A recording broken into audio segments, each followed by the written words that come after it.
What is going on? We are live. What's going on, people? I don't even have the side chat up. I'm just slacking today. Damn. All right, here we go. Side chat. Let's pop this up. Let's do the pop out chat. I think I'm gonna scroll all the way to the very first post in the live chat and read. Yeah, you have to. You're behind now. You have to read all of that. No, just read the first 4 lines. Let me scroll up. DSG. Yeah. Oh, DSG.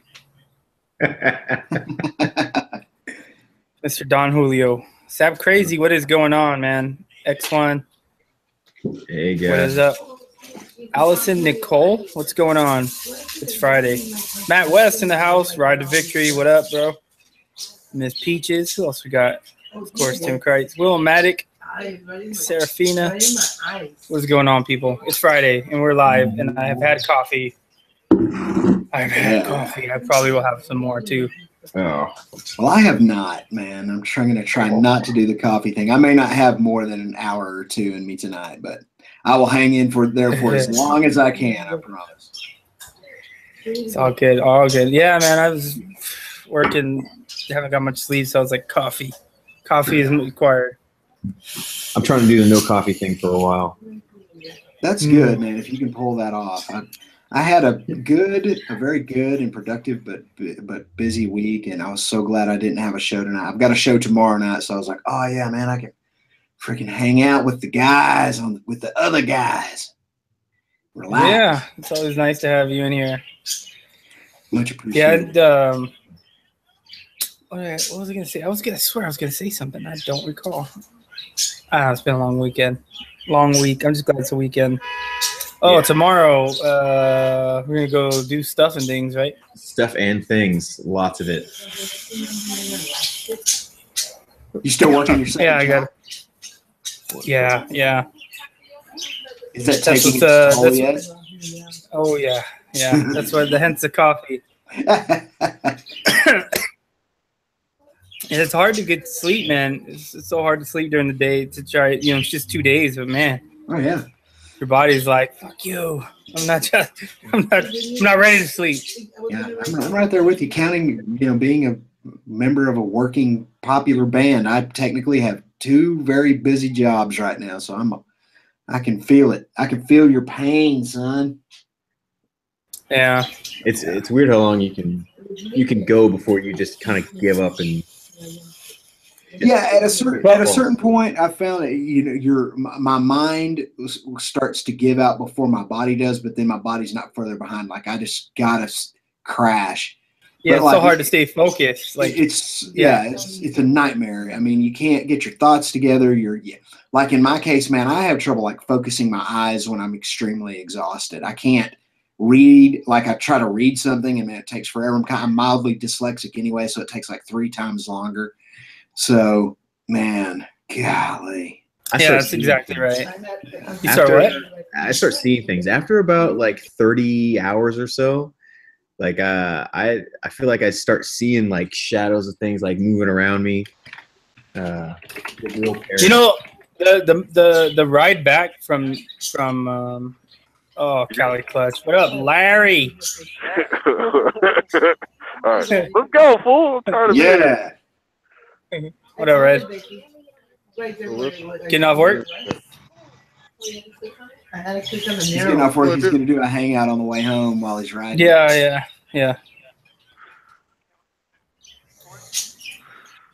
On the way back from Seattle, that was the worst, man. That was the worst. I was so tired after like 20 hours of riding, dude. That was probably one of the tiredest, if that's a word, tiredest that I've ever been. When I got to LA, that's when I started seeing shit. Like the lights in the road were like, that was horrible. Shadows, and I would think there were cars around me, but there's nothing, and I couldn't tell which way the road was going. What? Oh. Shut up. Where's the Daytona? Huh? Oh, them gay. I don't know. It's around this bitch somewhere. Probably in the trash can. Nah. Wait, who? But yeah. Where's my bike inside? The fuck? I was like, damn, we got a red Yamaha.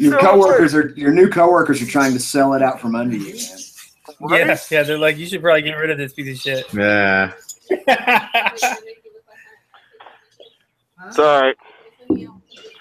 I need to get a freaking phone mount like that. I'm so don't- lazy. Man, Jester, I'm not showing that I have any DMs on Instagram right now. What am I doing wrong here? I think the one that Red's got probably works really well because all the wheelies and shit he doesn't lose his phone. Oh yeah. He uses the oh fuck, I forgot the name. What's that mount, Red? What's it called? What's that brand?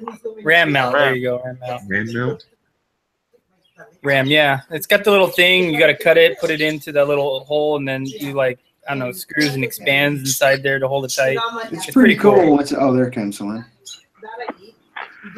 Are you not going to close the gate? Must have been because I had to follow you first or something. Hold on. I think it says this came in a week ago. What? Oh, I have to tell him. They put his bike inside the shop, yeah. That's funny you should ask me if I'm familiar with carbs, Jester, on too, because I've got the ZRX 1200 torn completely apart, and we're doing a stage 3 on it right now. In fact, with any luck, the Jet should be here tomorrow. Oh, I gotta miss it. So yeah, ask away. I'll answer whatever I know on carb stuff. What's the deal? What up, Billy? Hey, boys. Monica liked the photo where all of you guys. What's this Goldwing I've been hearing about? This what? Goldwing. Oh, there's a new Goldwing out. Everybody, there's a big furor over it. I've been seeing it on Two Wheeled Texans and a bunch of other places. Well, yeah, I've seen the new Goldwing. The new Goldwing looks legit. If I was going to buy a Goldwing, I think now would be the most fun time to buy one. Yeah. But they're hell of expensive. But didn't somebody sold a Goldwing? Who got rid of a Goldwing with the little fucking space capsule on the side? I don't know. I don't know anyone who sold a Goldwing or had a Goldwing. Oh, Red put out a video a couple days ago and said, "Oh, there's a fucking Goldwing in here." Of course, leave it up to fucking Larry to buy gas at Arco for the goddamn Daytona. Yeah, or I'm sorry, the Daytona 675. It's literally we're at an Arco game. He's gonna hate. Why would you get Arco? That's like the worst of the worst. Hey, You might as well go USA Gas. Hey, shit gas for a shit bike. Yeah. Just saying, man. Let me see here. I think Red's still a little salty. I think somebody around my neighborhood has a 675 because I hear that very distinct whistle every once in a while. You know what? I saw someone that. I saw someone there with a Tiger. That might be what it is. I saw someone riding around with a Triumph Tiger. Maybe it's got a good growl to it. They've got a pretty good exhaust on there, I think. You know, it's funny. We actually have a Tiger, and every time I think about that bike, I think of fish. Yeah. He called that shit a kazoo. Yeah, the kazoo. Yeah.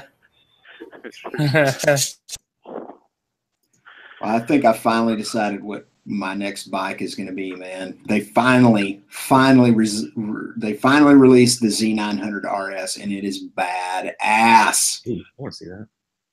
Here's a picture. I just happen to be looking at a picture of it right now. Here it is, dude. They even copied the 1973 graphics and paint job perfectly. The big banana seat too, man. Yeah. Dude, it is so groovy. The bench seat, yeah. It's funny when you want a new toy and that's all you look at online. Yeah. You're like, oh man, I can't wait to buy this, and like everything you look at is about what the new toy is. What up, Fish? Speaking of the devil himself. Oh yeah. You all right? Yeah, that's why I always get gas at fucking Chevron. The fucking bitch, come on. Okay, so the fucking pump like froze on him. Like whatever it's just froze. It says remove nozzle and select fuel. That's funny. You know who's had really expensive gas is Shell. Yeah, Shell's Shell running like $4 a fucking gallon. I'm like, Jesus. Yeah, but Shell is a really good gas though. Shell's okay. That's my second choice. So I'll take Chevron over Shell. Well, Chevron's a little cheaper. Well, I'll tell you this: as quality, yes, Shell is better. 76 is second, and then third would be Chevron. Because Chevron adds fucking whatever shit like inside their gas. Yeah. To clean out the system, yeah. Yeah, whereas like Shell, I don't know what's in motherfucker. This dude over here, man, in this fucking Whitley bike. Do you hear that, Fitz? Do you hear the fucking kazoo over here? Damn it! Oh, Red, you look like you got an aquarium. That fuel all comes from the same refinery, no matter who's selling it. It's just whatever additives they decide to put in it. Right. Right. Yeah, but I guess I don't know what Shell does, but all I know when you're tuning cars, fucking Shell is a nice clean gas. At least it's cheap for you lot.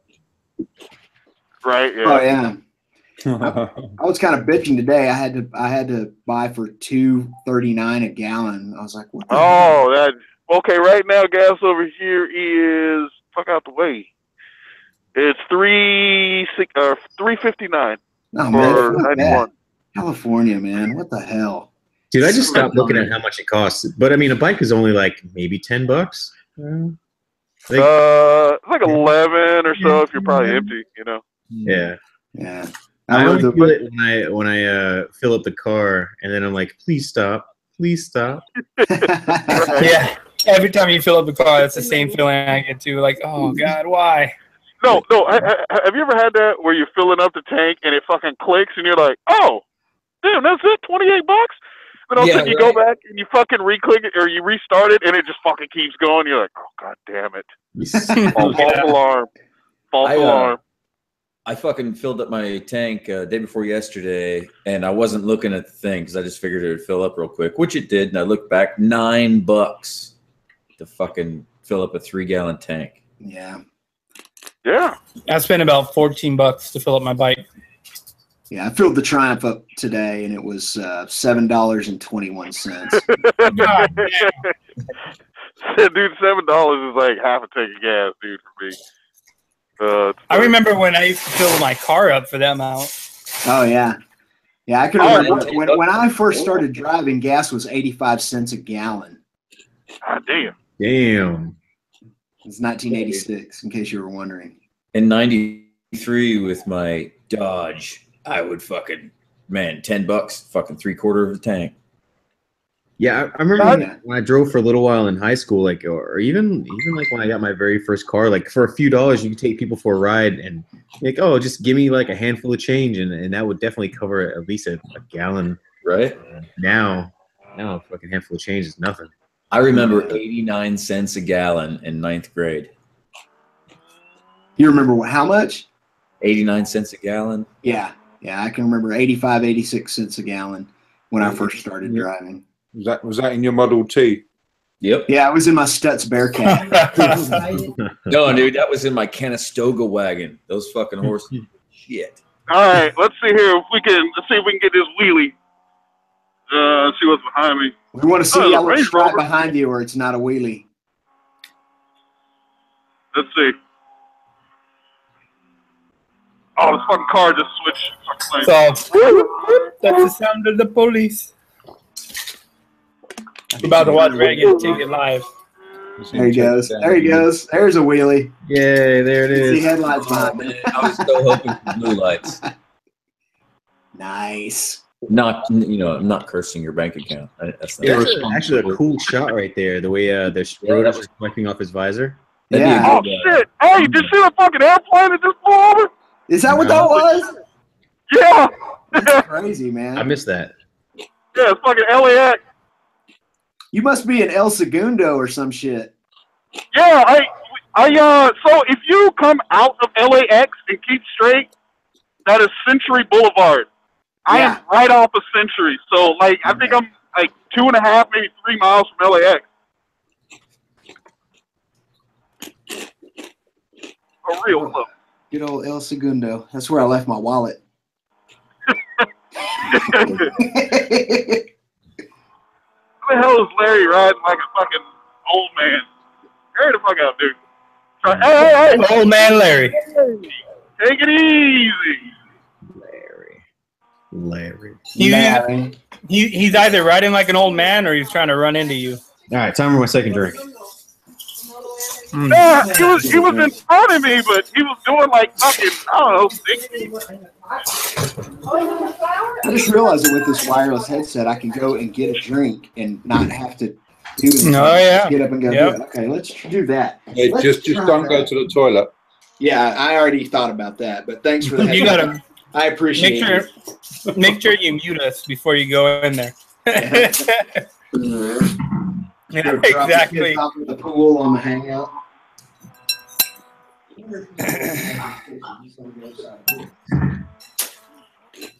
Oh, hey guys, what do you call it? Fucking memory card that I gotta remember to pull this little clip so I could get a pic of it. But other day I was riding home and I saw this fucking old H1 Hummer, right? And it was like a piece of shit H1 Hummer. It had some custom shit up top, like dude probably sleeps up there, you know. I think it's some kind of like, automobile he travels around the fucking U.S. or whatever, right? Anyways, he had a motorcycle hanging off the back, like on. Huh, that sounds interesting. Right? Right? It was kind of weird because I was like, wait, what? But then when I got close to the bike, it was a fucking 1299 Panigale. Goddamn. But it off the back of no. It was a fucking Superleggere, dude. What? That's like a goddamn. Oh, yeah, I'm like, wait, you have an $80,000 bike hanging off the back of a your shitty freaking Hummer. What? Yeah. Yeah. What do you do, buddy? What Well, it sounds like I was thinking it sounds like he's got his priorities straight. Right? all money's in the bike. No. But yeah, it was a $12.99, so that means it came out within the last 2 years. I think 2 years, 3 years, something like that. Oh, hey, Ghost, right now I'm lane splitting at 86 miles an hour. How's that? How does that make you feel? Normal. Bitch. Oh, there goes the kazoo. Time to go chase it.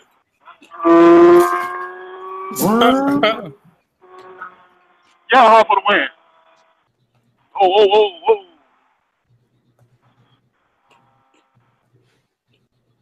Okay. Thank you.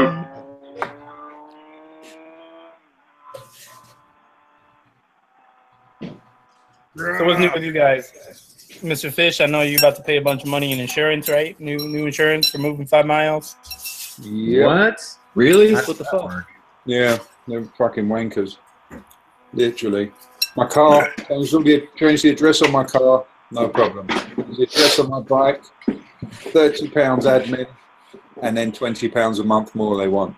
So £200 like pounds more for you. Now more dangerous or some shit? What the fuck is that about? Because I'm 5 miles closer to the centre of London. Wow. Wow, that's it. Same, everything exactly the same. Circumstances, everything. And this is a better area, nicer area. They're a con over here. Motorcycle insurers are fucking cons over here. Do you still love the Queen after that? She's all right. I mean, she makes a good cup of coffee. She's all right. She still comes around on a Thursday. So does chock full of nuts. Yeah, but it just pisses me off over it. What's up with the bike thieves over there? Well, it's not that. That's just the problem. The press are portraying there's this massive thing going on where people are getting their bikes still, like thousands of bikes getting stolen. But yeah, that's what I've heard. Like, yeah, I don't know anyone that's had their bike stolen. Not a single person. I've never had a bike stolen. Who was it that they were in London? It wasn't in Van Grumble or Van Buren, whatever his name is. RJ. When he was on the bike and they like pulled up on him and shit. Yeah, but they could be doing anything. Doesn't mean they're bike thieves. They're probably burglars. Most of the people, they steal scooters. The most stolen bike over here is a 125. Oh, that's funny. Why? Because they can pick them up. Yeah, because all they do is they go and rob mobile phones off. What they do, the problem over here is they go on the pavements or the sidewalks and they take mobile phones out of people's hands as they write as they're talking on the phone. And They go apple picking. Basically. You'd have a bullet in the back of your head in the town I live in. I mean, I did read a story today where they threw acid in the face of a delivery driver, scooter rider, like a pizza delivery boy, to take his bike. It does happen. It does happen, but it's not like every 2 seconds, like the press would make you believe. And I think that the insurance companies just jump on it and go, look, if you don't do this, your car it's going to get stolen. You're going to get that. I mean, I've had it a couple of times where they pull up next to you. They've got no number plate on there. They've got no plates on the bike because you know it's stolen. And they both look at you because they're two up. And you just got to look at them like, if you want to take my bike, you can fucking go for it, mate. We just go here toe to toe in the street. I don't care. And they tend to just drive off. In San Francisco today, some people robbed a UPS truck or something and stole like a fuck ton of new iPhones. Golly, man. It was like $350,000 worth of phones, I think the paper said. Why would one UPS truck be delivering everybody's iPhones at the same time? I don't know. It was that was a logistical like a FedEx truck or. I know that is a lot of phones. It sounds like an inside job because to know that they had all the phones on there. It's probably the new iPhone X or whatever. There was some employee who was in the know on what was on. Yeah, it definitely sounds like that's the case. There's no way that many phones would be delivered on the same route. No fucking way. I think so. All the pre-orders. I don't know. Maybe I'm being cynical, but it seems weird. Yes, it was probably an inside job. Yeah. Hey, X1. Yes, we do have guns in Texas, but here's another great thing about Texas. As of September 1, Texas removed all restrictions on the size of knife you can carry. So now you can openly carry a fucking sword if you want to. It's awesome. That's not a knife. This is a knife. So I bought just to pay homage to the Texas legislature and do my job as a responsible Texan. I went and bought myself a 14-inch Arkansas toothpick, and I've been carrying that around on my side instead of my gun. Dude, they did that here last year too, but they also included automatic knives. Did they do that there? Mm-hmm. Yeah, you can have a switchblade or an assisted blade in Texas. It's been that way for several years now, but now there's no size. You can strap a machete to your leg and walk down the street with it. Here it's been law enforcement, military only until last year. Oh, okay. That's funny. The Dairy Queen. That's really good. Dude, I love San Francisco. I get to go back in like early next year. I'm excited. Found it. I just have fun like walking around. You guys see? There's a lot of butt fuck in there. You see, we got Sena to sponsor one of our sponsors for LA to SD. Yeah, that's really cool. Yeah, they sponsored SCMM 2016, not 2015. But did they sponsor SCMM last year too? I don't remember them sponsoring. Okay. Yeah. Because they were supposed to have a concert. Yeah, we got them. We got a tattoo parlor who's gonna give $100 gift card or $100 towards a tattoo. Yeah, I saw that. We got Shade Ray sunglasses and a few others. Oh, and Speed and Strength is gonna be there too. Man, I wish I could be there for that. Dang it. Yeah. So I tried to get Cena to come out, but they said that their department for doing those type of events is like super thin. Alpine Star. We almost had Alpine Star. They were going to come out, but the motocross in Arizona or something is going on, so they can't get anyone out to the event. Oh, okay. Arena Cross. Yeah, it's Supercross. Yeah, Supercross. Yeah. So they were going to come out, but they're going to be at that event. It turns out. So, but that would have been fucking sick. That would be cool. Well, just the idea that they're paying attention and Like, oh yeah, we'll be part of it. Well, these events are getting bigger and bigger, and each event is helping another event because they're seeing, the turnout that these things are getting. So yeah, but you've got kind of cool. Not a Twisted Kilt, is it? You said that shut down. No, they shut that place down. That's such a shame. Oh man. Because I would have come if it was there. Literally. Yeah. Is the Tilted Kilt closed? What? The Tilted Kilt is closed? Yeah, remember you weren't with us. Were you with us? I don't think so. When we went to Tilted Kilt with Mr. Fish, and then called them and they were closed. Yep, I shut them down. The women couldn't take it after I left. They all left. So I think we're probably just gonna crash Dave and Buster's. Dave and Buster's. Because they got a big ass parking lot. Have you called them yet and let them know?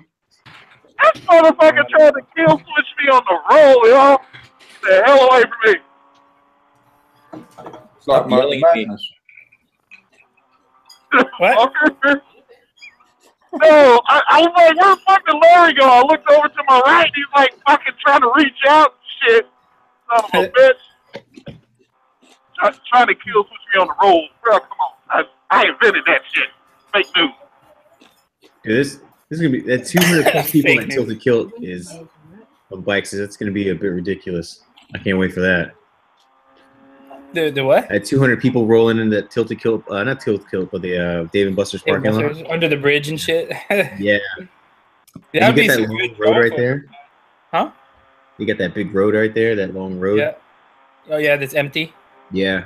There's gonna be some shenanigans, I think. Oh, motherfucker. We'll see how many people come out. It should be good. It should be good. I'm just excited I'm gonna be here. We're gonna have we already got custom LA to SD key tags that we're gonna be giving away. Just kind of giving them out. Save me one. I will for sure. I'll mail you one. Yeah. I need one of those. So. Yo, where's Kill Switch on a fucking Daytona? Same place as any other one. Right, but sometimes it ain't like is it like a single switch or is it like yeah, it's just a single switch. It's not no fucking like BMW and shit. It's like two individual buttons. Yeah, it's an automatic kill switch at about 25,000 miles. It's a kill switch that caused the valves to bend. I picked up the phone and I pushed on something. And then I saw that. I moved my finger to the screen and then I saw the line. Yeah, I was watching something. They were talking about kill switches, how it's a U.S. mandate. Yeah. And that's why they because U.S. is such a giant market, all the bikes just have them. Yeah. Oh, hey, you know what I found out today, which is stupid as shit? Go Honda. That the starter will continue to turn even if the fucking kill switch is off on Honda. Yeah, there's just no ignition circuit. Hmm. Oh. There you go. Yeah. You can feel the excitement in the room. I found out something they've been doing for 30 years today. It's so awesome. They're not connected. They're not connecting them. My Yamaha, but hey, my Yamaha won't do it. Yeah, but the Honda will be working about 20 years after. Yeah.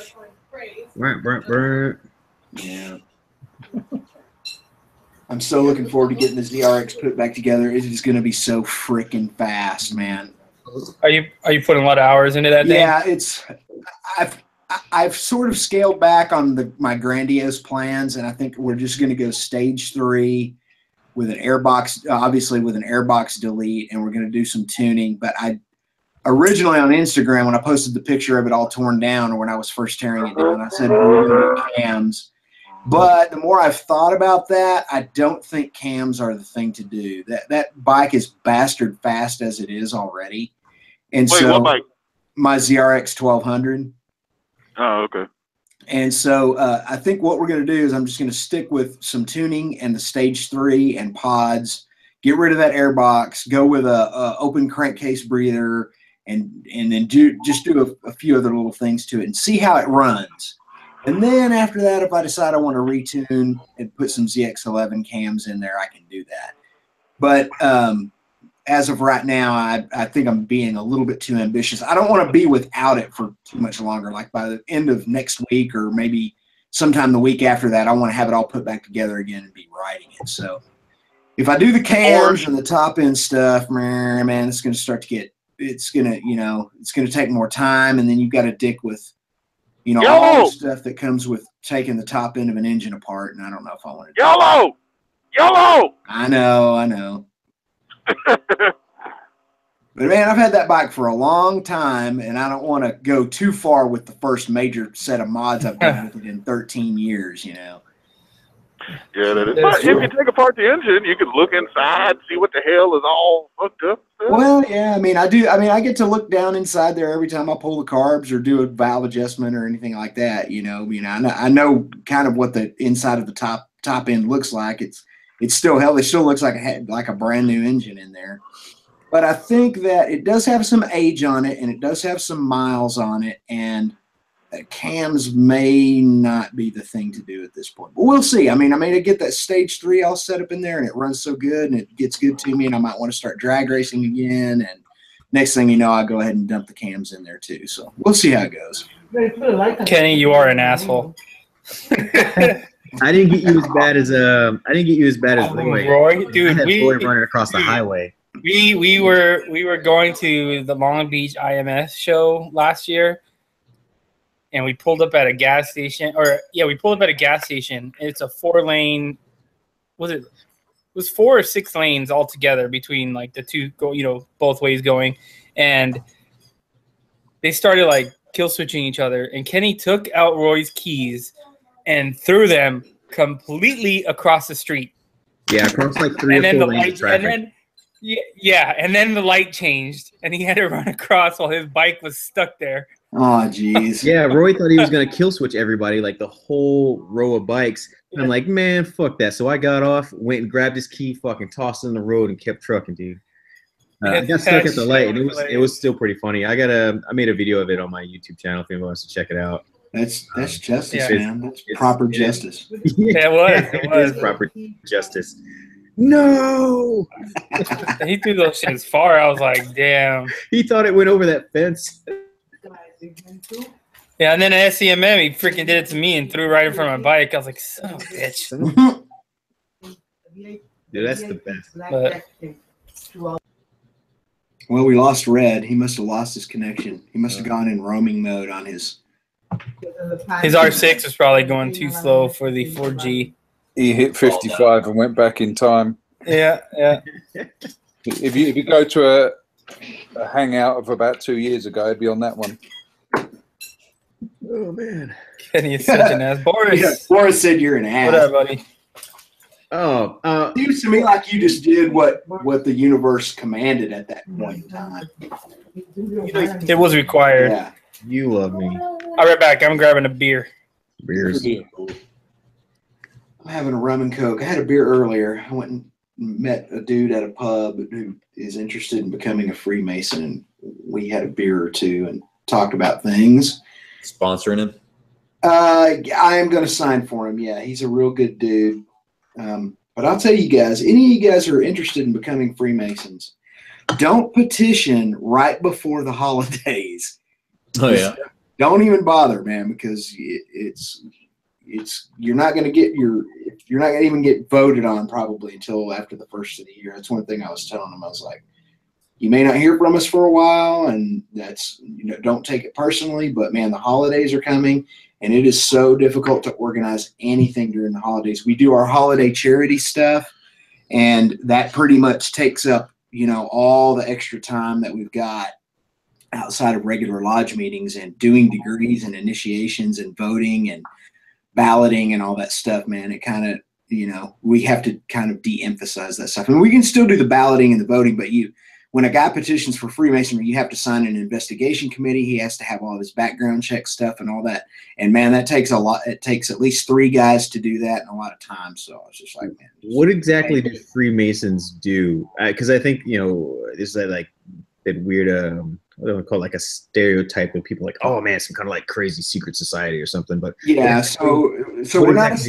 Right. So first of all, just so you know, I mean, I just told you I'm a Freemason, so we're obviously not a secret society. Yeah. I think this is what most people like, you know, think it comes to mind. You know? Right. It's so Freemasonry is a fraternity that's based on a system of conduct that we follow that we adhere to very closely, and within it we do a lot of basically community and charity work.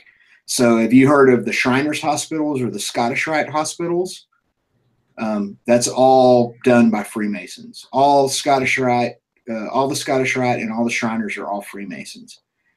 So we have all those hospitals, the burn center, all the stuff we do in South America for the children's burn centers and all that.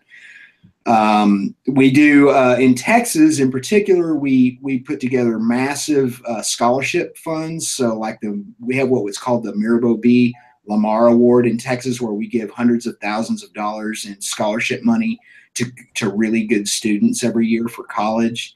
Yeah, and so I mean, there's a lot more to it too, but you know, we're mainly focused on taking good men, making them better, and then the personal parts of Freemasonry are developing your intellect, and that goes into some pretty deep stuff. So there are many facets to it, but we're focused on a fraternity basically that takes good men, makes them better, and then we use what we accomplish to do work for the community and for people around us. Okay, that makes sense. So there you go. That was too long of an explanation. It makes sense now, though. I get it. Yeah, I feel better informed. Where we get our bad rap is that we do have secrets. We are a fraternity that's based on esoteric ritual, and so that takes a bad rap at times. And but that's how we teach our system of conduct and our moral lessons, is through that esoteric ritual, and that's where a lot of the misconceptions come from. So, and if you don't like it, you'll disappear tonight. No.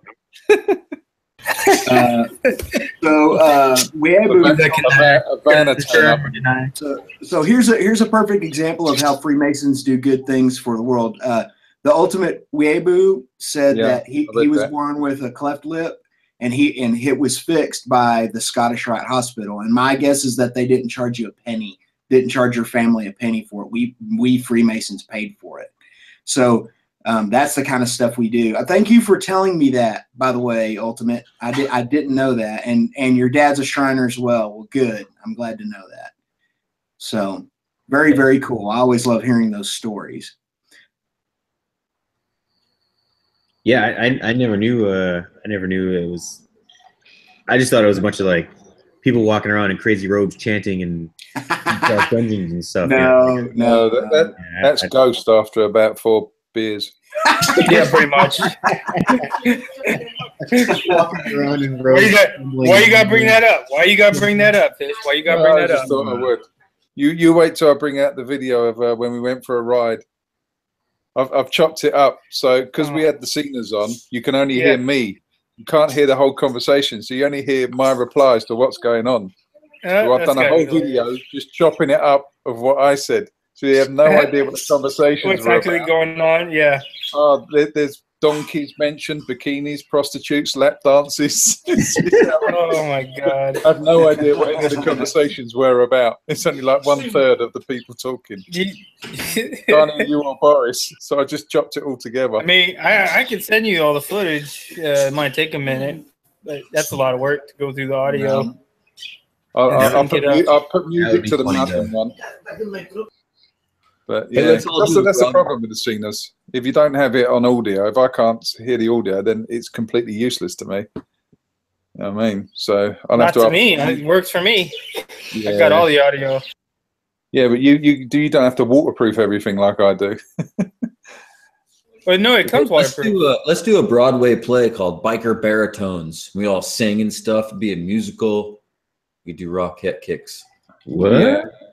Why not? Don't what me? Just an I'm up idea. for that. I didn't say it was a bad idea.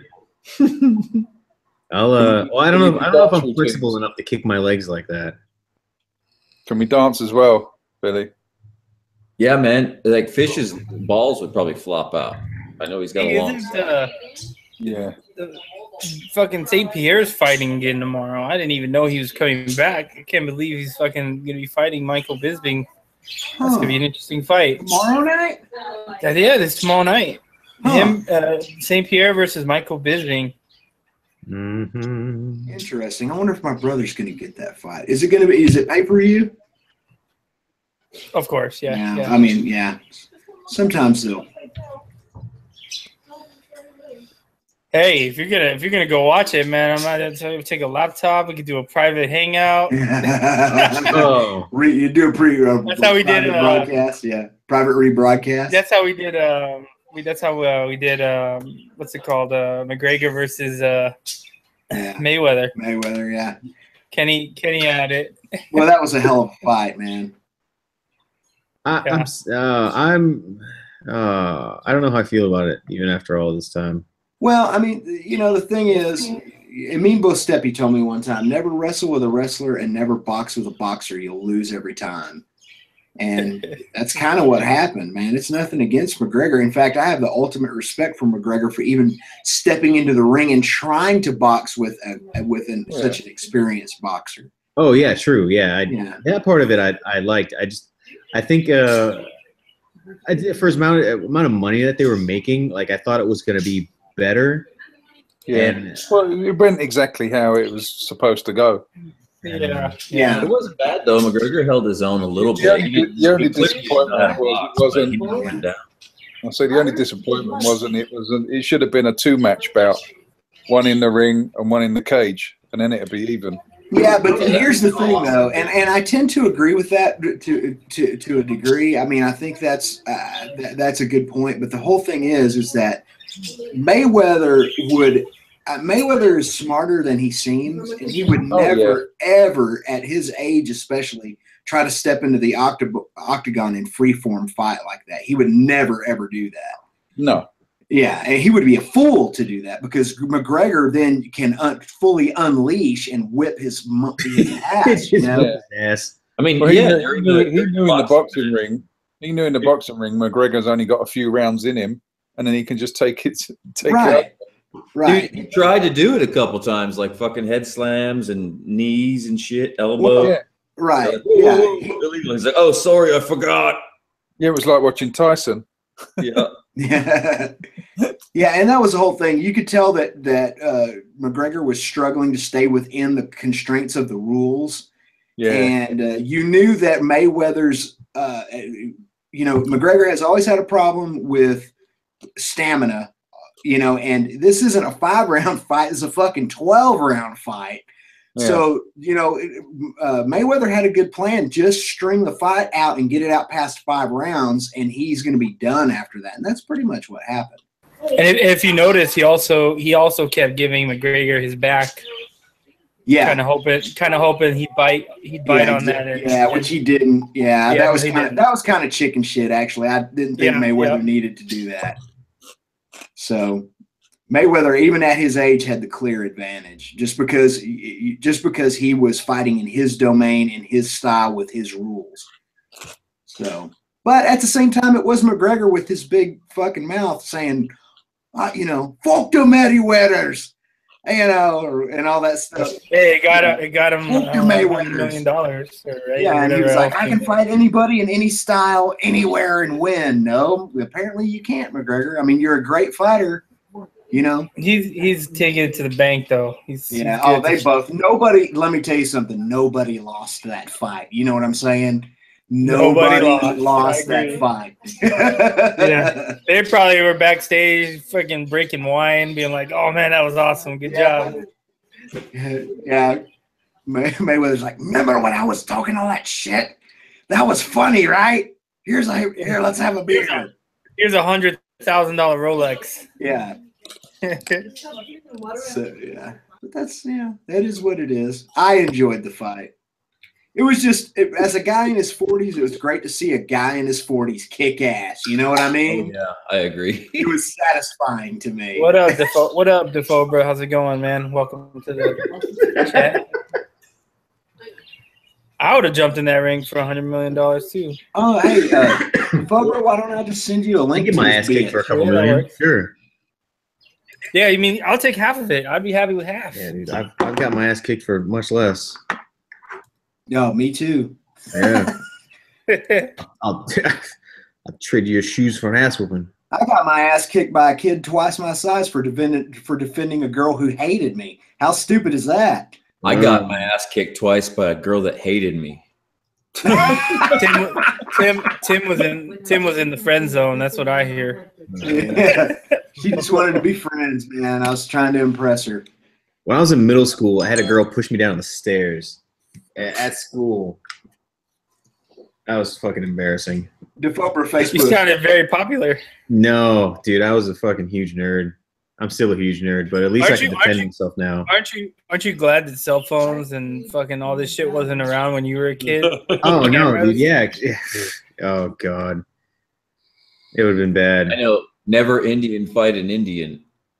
Indian wrestle? Indian fight? What the fuck? Indian tickets? Never put a Chinese guy in Chinese handcuffs. Never Indian. Never give an Indian burn to a burning Indian. I was just gonna say that. This restaurant. Never noogie a noogier. Yeah. Oh, wait. Whoa, easy now. Getting a little edgy there. Little edgy there. That was close. Never sucked the cock. I got what you're getting. Yeah, now that's sound advice. I stabbed the kid in high school with a pencil. Yeah, I did too. Not in high school, in junior high. I stabbed a kid with a pencil. He kept kicking the back of my chair. He kept kicking the chair, and he kept kicking it. And I was like, dude, I'm going to stab you with my pencil. He didn't listen, so I stabbed him in the leg. This kid cornered me, man. He was bigger than me. Of course, everybody was bigger than me in junior high and high school, man. And he cornered me in a stairwell of the junior high where we went to. And they were narrow stairwells. And, dude, and everybody was around, man. He had his buddies, and they were all egging him on and everything. And I was kind of by myself, but I had my one buddy who was with me, and then his kind of girlfriend, but they were slowly creeping continually up the staircase as the situation escalated. You know what I mean? Like they were trying to move out of the harm's way. And finally he pushed me, and he pushed me hard enough that it pushed me into the wall behind me, and it hurt. And as soon as he did that, I stabbed him with a pencil. The fight was over at that point. Yeah. They're like, oh, it was just bloody. Once they realized, no, he's gonna fucking stab me, they're like, never mind. It's all good. Yeah. Did you hand the pencil off to some other kid that handed it off to another kid? No, the pencil hit the floor. So I thought I hit him hard enough to where it would just stick in him, like in a movie or something. But it didn't. It came out, but he was still bleeding, and it hurt him real bad.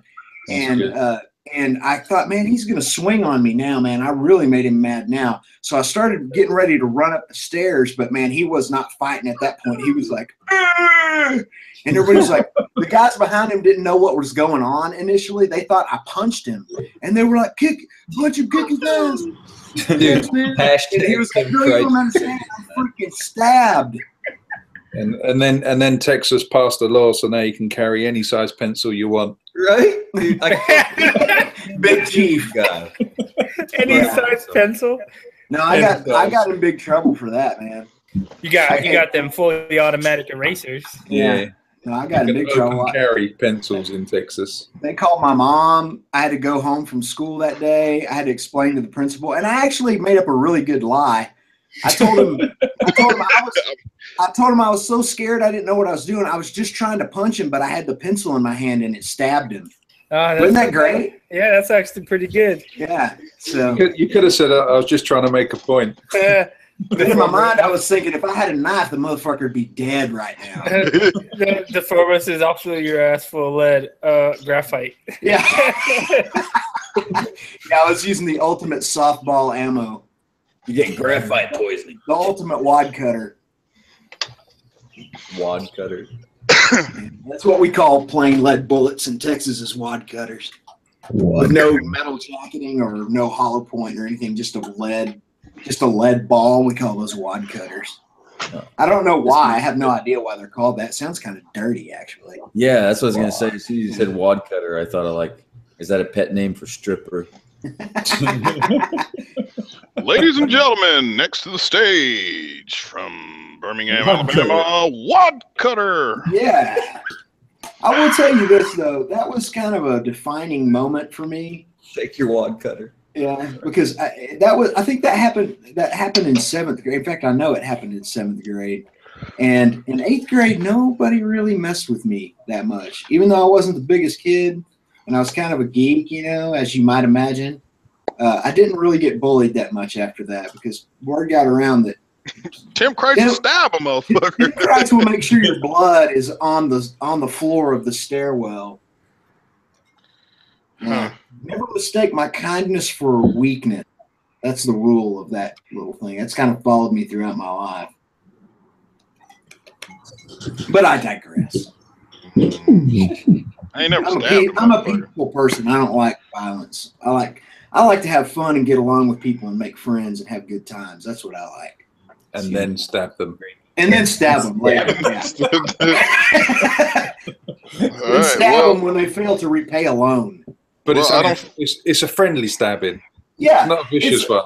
Yeah, it's kind of like. Look, we're just breaking skin. We're just breaking skin.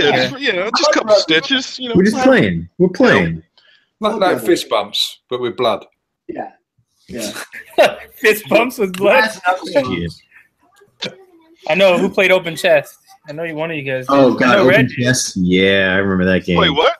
You walking around the halls chest. like with arms crossed, like all paranoid and shit. Oh, well, see, so being of African American descent, there's we did play open chest, but we also used to for the motherfuckers that came in there with the fresh cut, right? The fade. Whoa, bruh, that was the shit right there. You like, oh, that motherfucker Eric got a new haircut. Ooh, get that ass. You fucking crouch real low, try to sneak up from behind him and whack right on the back. Like I'm talking that part, you know, where they fade, where it's like, you know, it's just skin. We used to call that neck back. It was called over here. The neck back? Neck back. Man. If you neck back someone, you take a run up and slap them right on just above the neck where the head starts. Right there. Yeah. And what's funny is I will never forget fucking hand marks on the back of your neck for all day. Yeah, well, I remember my very last one. It was a freshman, right? Freshman was standing over there. I was a senior. I remember dragging my fingertips across the ground. And wow, I connected. I had this kid in tears, but I had this kid ready to fight me. And I'm like, man, get your little motherfucking ass away from me. Man, fuck you. I was like, yo, this fucking freshman's really about to fucking swing on me, son. Like he was that upset. From that point on, I quit fucking doing that shit. But the beauty was if you could get someone on the back of the head, and when they turn around, then get the forehead as well with the other hand. Oh, we weren't that educated or proper, I guess. Yeah, you have to back of the head, and when they turn around, what do they stand up? What the fuck? You just get the spam as well, straight across the forehead. That's it, sitting back down in the chair. But you have to do it on the biggest guy in the class. That's what we used to do. You have to establish yourself, yeah. Yeah. All right, so Ghost, what happened in your stabbing incident? I commandeered that whole subject. Wait, Ghost ain't stabbed nobody. If he stabbed his brother or some shit, like a cousin. No, he was. It was just we were in class, and he just kept kicking the back of my chair, and I kept telling him, knock it off, and he didn't listen. I said, I'm gonna stab you if you don't knock it off, and he kicked my chair. You fucking stabbed him.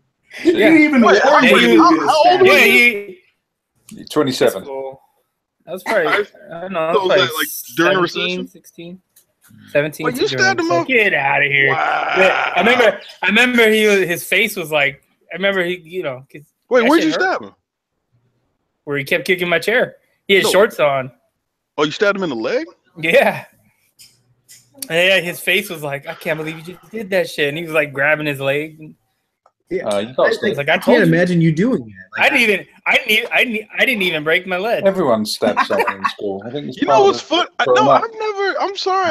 I've never stabbed anybody. The black guy on the black guy and the half black guy have not officially stabbed people. Nope. Unofficially, you have. I'm telling you, stab me in my heart every time you say shit like that. Yeah. Take it from a guy who was in law enforcement for a couple of years. Stabbing is a white thing. Yeah. That is a white person thing, man. It's always some chick who gets mad at her husband for fucking around, and she will just grab whatever random knife out of the kitchen drawer and stab him with it. It's very much a white thing, and usually centers around crimes of passion. Yeah, I don't know, man. Yeah, motherfucker though. At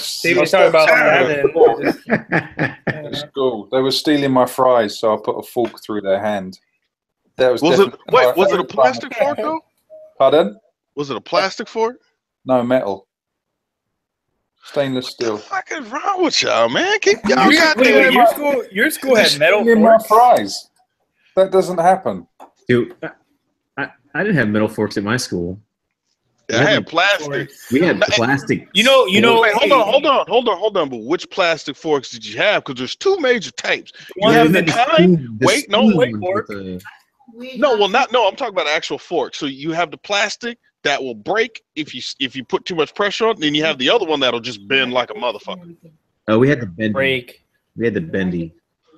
I don't want to break. Plastic forks you can make into shanks.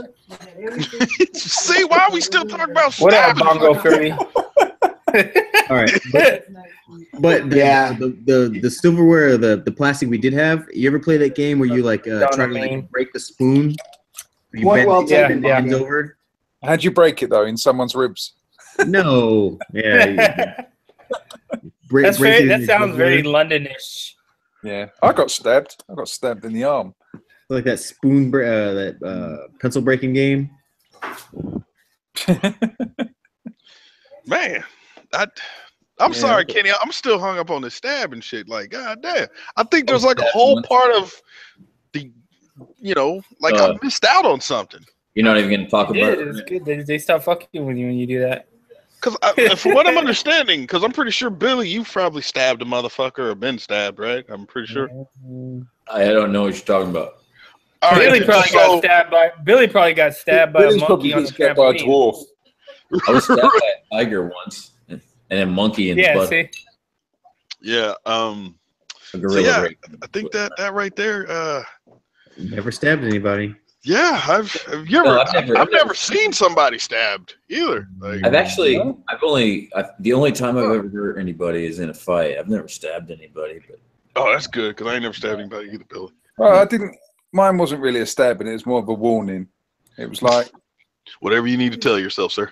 Yeah, because it's a fork. It's not you can't stab someone with a fork, can you? Unless you class it as 4 stabbings. I've accidentally poisoned somebody before, but that's not like. Dang, Robert Oppenheimer, what's that all about? Yeah, we're taking it to a whole new level here. Billy busted out the hemlock. Right, like my family was like supposed to get a scholarship no matter what to Ringling School of Art as long as I took a certain art class, and the only high school around here was like 30 miles away that offered that art class, and then my whole freshman year I failed. The dumbass. I kind of still ended up that back then. It was worse. And she got up. She's like, "All right, last day of school. We got our grades, and we were all fucking." I was failed. A fucking couple of my friends were failed. I was like, "What the fuck?" Wait a second. Did you say you failed a what class? Art. Art. What the fuck, right? And that's what happens when you don't go. It was fucking weird. How do you fail art? So, don't go. Got up on the last day. She's like, "All right, man, I'm gonna go get everybody a Coke." And when she got up, I was like, "Man, fuck this bitch." And I didn't know that 409 was poison, so I kind of might have poured it in her coffee. Oh, yeah, that's not cool. Yeah, no, it's not cool. I didn't know any better. I was a fucking freshman in high school, a little dickhead on pot. Did acid 3 days a week. You were 13 years old, 14 years old doing pot already? Yeah, I was. Awesome. Don't forget That's so full right. throttle. attempted murder. Don't forget that. But I got a year of quote unquote juvenile hall. I don't know what it was. We could go home at the end of the day, but for a year I had to go to the school I went to, put us in like dog kennels to do our work. What? Yeah, like there were like dog kennels, man. It was like chain link fence inside classrooms, and they'd put them in there, and they'd lock us in there, and we had our little desk and our things, and fucking our teacher would come in and make us do work and then leave, and so we did our periods that way for a year. That sounds shit. That's full throttle, man. That's some wheels off shit right there. What kind of school did you go to? It's not because I'm hardcore, it's because I'm stupid though. You're not stupid. You're misunderstood. Yeah, that's a good. Yeah, that's good. Yeah, I know that teacher's esophagus did not understand. You just didn't get me.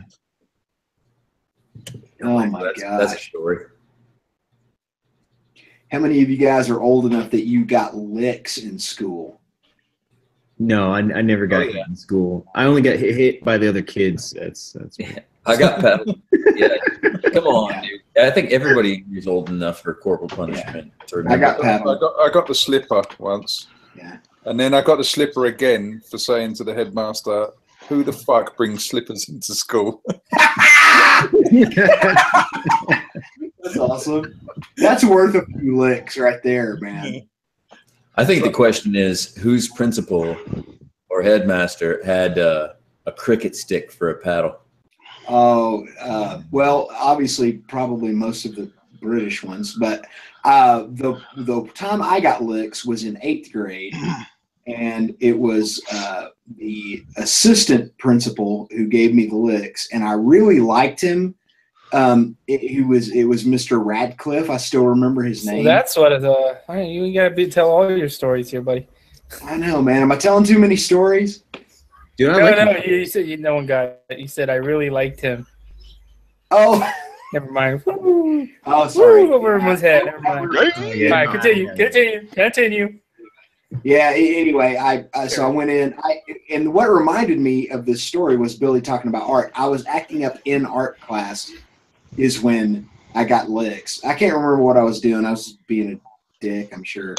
But so I got sent to his office, and I admired him. He was a really cool principal, and he was like very analytical. Like, he sat me down and he said, "So, do you know why most kids get in trouble the most in their elective classes?" And I was like, "No, I do not. Please explain that to me." He said, "Because in elective classes, kids get more freedom than they do in a lot of the other classes. And so you're left to your own devices, and being the age you're at, you will tend to act out more because you are not being supervised as closely." And I was like, "That makes total sense." And he was like, "Now I'm going to beat your ass."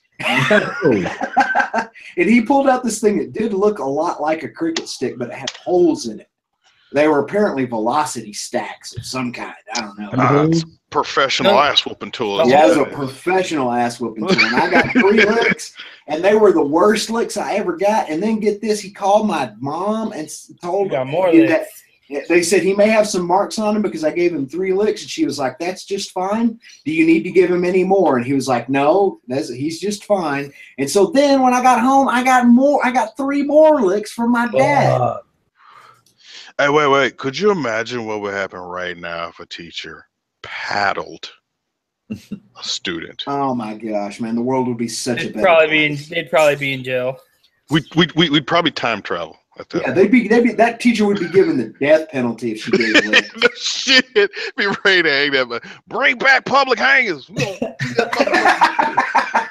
You guys remember the day or the time, anyway, the year that you were old enough to not be hit anymore? Yes. Yes. Oh, my mother was mad.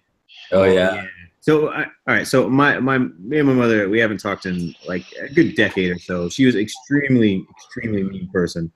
But I remember that one time, that very first time where she's yelling at me, and I'm actually looking down at her because now I realize I'm taller than she is, and I start to laugh. like I'm laughing hysterically, like inside, and it comes out, and my mother was so fucking mad. Yeah, that was the end of that. Man, my dad, I was caught. We're live. Oh fuck it! I was caught smoking a joint in the mall parking lot by the cops. In the mall parking lot. Yeah, my dad had to pick me up from the police department. I was under 18. Long story short, we got to the driveway and I got out, and he was like, and he had this nice Cadillac, and the son of a bitch didn't give a fuck about his car at the time. All he gave a fuck about is picking me up and slamming me into it.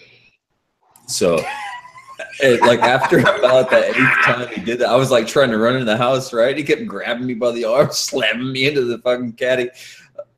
So after about the 8th time, I dodged one of his grabs and hit him like right between the eyes as hard as I could. And he bounced back and weirded out and couldn't see anything. And I ran to my room and locked my fucking ass in my room.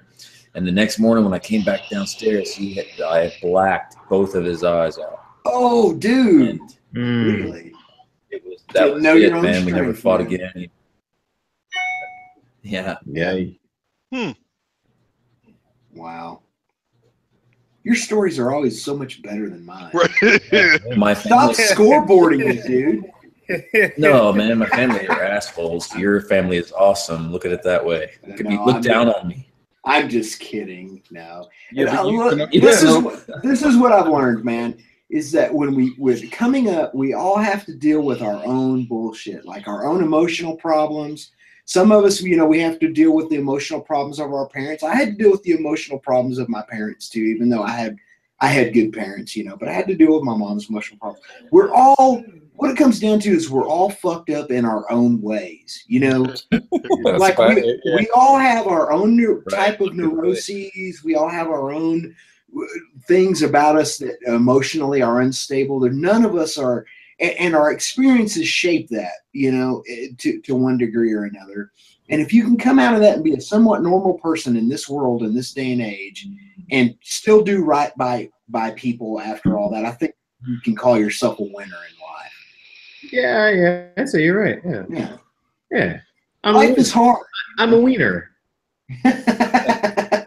And if that fails, stab him with a pencil. Yeah. There is this world. Turn it up a notch. Yeah, don't misunderstand me. There's a place in all organizations and designs of society for violence. It's just using it properly. Yeah. I never violence. I never once remember initiating violence upon anyone, but I can remember damn sure using it against them after they initiated it upon me, you know. Oh yeah. That's fair enough. That's fair enough. That sounds like a Pulp Fiction quote. Yeah, man. Thank you. Sometimes you have to put knots on people's heads. Yeah. Sometimes you do, unfortunately. And sometimes you get your ass kicked trying to put knots on people's heads. That's happened to me plenty. I don't want to make it sound like I won every fight I've ever been in, because I've gotten my ass kicked bad a couple of times. Yeah. Sometimes, as we say over here, you got to slap the cockiness out of them. Yeah. Exactly. That sounds like a Hunter Thompson quote.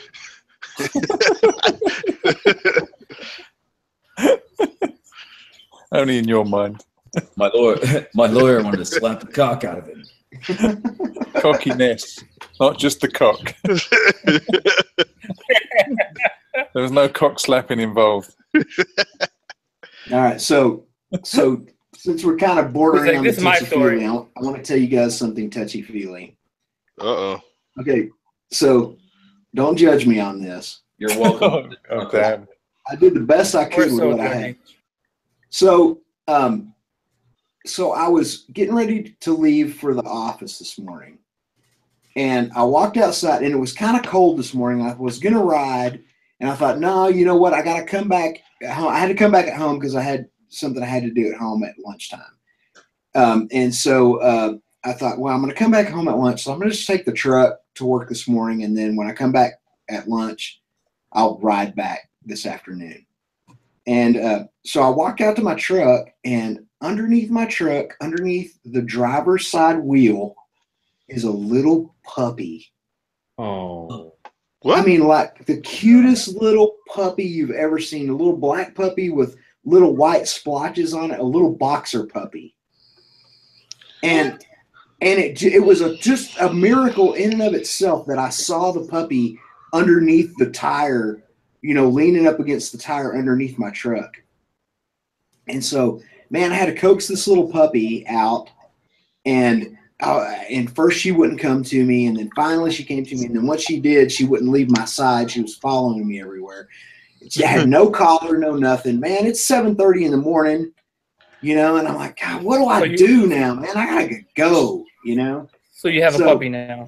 No, I do not have a puppy, and thank goodness for that. But what I did was I took the puppy and I put her in my bushes so that she would stay away from my truck, and so she could kind of hide there because she was clearly hiding under my truck. So I went to work, and then, man, this little freaking puppy, I felt so guilty for leaving this puppy in my bushes because I thought, man, she's going to go out in the street and get hit or something. It ruined my whole morning. I thought all I did was think about this stupid little puppy.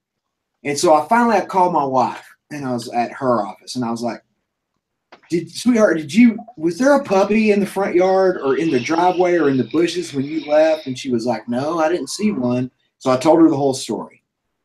And I was like, man, if you go home at lunch, because she was going to go home for lunch before I did. I was like, if you do, check and look around and see if you see that puppy. And if you do, put her in the backyard. That's what I should have done to begin with. Dude, I'm not kidding you. Not 10 minutes after I had this conversation with her, my next door neighbor calls me on my cell phone. He was like, hey, Tim, man, it's Joaquin. What are you doing? And I was like, oh, man, just hard at it. What about you? And he said, did you see a puppy around your house this morning by any chance? And I was like, oh, thank God. I was like, yeah, dude, little black puppy. He said, we just got that puppy last night, and she got out. He said there was a little hole in the fence I didn't know about, and she got out. And I said, man, go to my house right now. I said, you can go look anywhere around there you want to. I said, but check all the bushes because that's where I left her. And, dude, she was still in those bushes. She had been there all for like 3 hours that morning. I guess presumably right where I left her in my hedges. And so he grabbed her and got her. And so I called my wife back, and I said, you probably walked right past that puppy in the hedges and didn't even know it. So the happy ending is that the puppy was okay and went back to its owner, and apparently now in about 6 months it's going to be a big ass boxer that barks all the time. So I'll get to deal with that. A big ass boxer. It won't be so cute anymore. Yeah, it won't be quite as cute. But it's so funny, man, how that affected me. Like I felt like I failed at something, or I was a bad person because I didn't, because I kind of just left that puppy there. Isn't that weird how we do that in the West? If I was in China, I would have slit that puppy's throat and put it in the freezer for dinner. We get arrested for playing with puppies over here.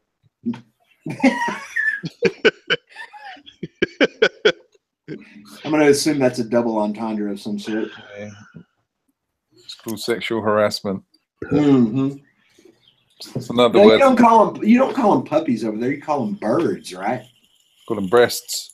Oh, puppies. Oh, I got you. That makes sense. Very nice. There's that is yet another Mr. Fish euphemism that I'm going to copy. Every time I watch one of your videos, I catch some badass new saying. Numpty was the last one, wasn't it? We call them tits. Yeah. Boobs. Yeah, they got so many names, didn't they? Mm-hmm. Because they're so wonderful. They are. Mm-hmm. Greatest invention. Yep. They're like when you're a kid and they're just entertained by cardboard boxes for hours. They're an adult's cardboard box. Have you ever drank breast milk? No. I mean, well, yes, probably. Well, we know. We leave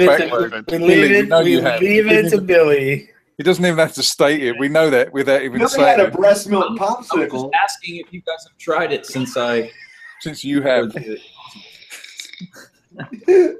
And was it? It was a lady clown that happened to be touring. But was it? But on top of that, wasn't it like a year old or something? Yes. Oh, like 3 years old. Oh, ew. Yeah. It was no. So it's more like fresh cheese. 3 years. It was in the freezer Right. for 3 years. I thawed it out and we drank it. You almost vomited because it's so gross. But I think I got stronger. You probably did. I think it tricked my pituitary gland into growing again because my tits like swelled 3 times the size. Your pituitary? Holy crap! Yeah, my potato gland. Leave the house for 3 days. Yeah, my potato gland went crazy. I don't know what the fuck you just talking about, Billy. Dude, but I understand. Biology. But I understand you. I understand you. Drinking titty milk, goddammit. Were you listening? Yep. I heard you. Drinking titty milk. Someone's got to have that soundbite. So I got a question for Red One, since we've talked about breasts for enough for the moment. So it's kind of, I watched on Callie Brock's video, you were talking about that you're doing marketing for the dealership that you're working for. Yes, and now the answer is kind of like no. Oh, okay, all right. Well, that's kind of funny because it's not the main focus right now. But no, go ahead though. Okay, well, that was just kind of funny because where I'm working for now, I am also the marketing director. But it kind of like you're dealing with, it's not kind of the whole 40 hours of the week. You know what I mean? It's more like 15-ish to 20-ish hours of the week. And then the other 20 hours of the week is operations. That's kind of what I'm doing. Yeah, but it's a lot of marketing, social media, advertising management, you know, and then of course all the, you know, all this graphic arts and all that kind of stuff. Yeah, see, that's shit that I really don't know how to do. Like, I pay. But you know the marketing part of it. I mean, yeah, a little bit. Yeah. But no, right now I'm just fucking. I'm learning how to like register bikes and do a bunch of shit, and yeah, it's pretty interesting. That's pretty cool. But it is cool that, you know, bikes come, bikes go. You know, like honestly, like I remember asking Callie Clutch, I was like, yo, fucking, like, is selling bikes hard? He was like, no. He's like, it's really not. He's like, people come in there, they already know they want a bike. You know what I'm saying? It's just, yeah, they know more than you do about the motorcycle. They already did all the research. They're ready to buy now. Right. So it's a good idea. Well, no. So that's the thing. So you have the people that come in, they're like, yeah, dude, I'm looking for an R6. You know what I'm saying? Boom. You're like, all right, cool. This is what I got. You know what I mean? Or you got the people coming there. It's like, look, I'm looking for a bike. And you're like, okay, you want like this type, or this type? Yeah, I kind of like the super sport look. I'm like, all right, cool. You know what I'm saying? That's what, you know. And so you just got to point them in the right direction. You know, that's to me is the second type, but it's pretty fucking just, it just happens, dude. You know what I'm saying? People come in, hey man, see if I can get finance for that CBR y'all got. Hey man, cool. Says you do, man. Down payment like a G, blah blah blah. Do all right. Next thing that motherfucker gone. Bam. Yep.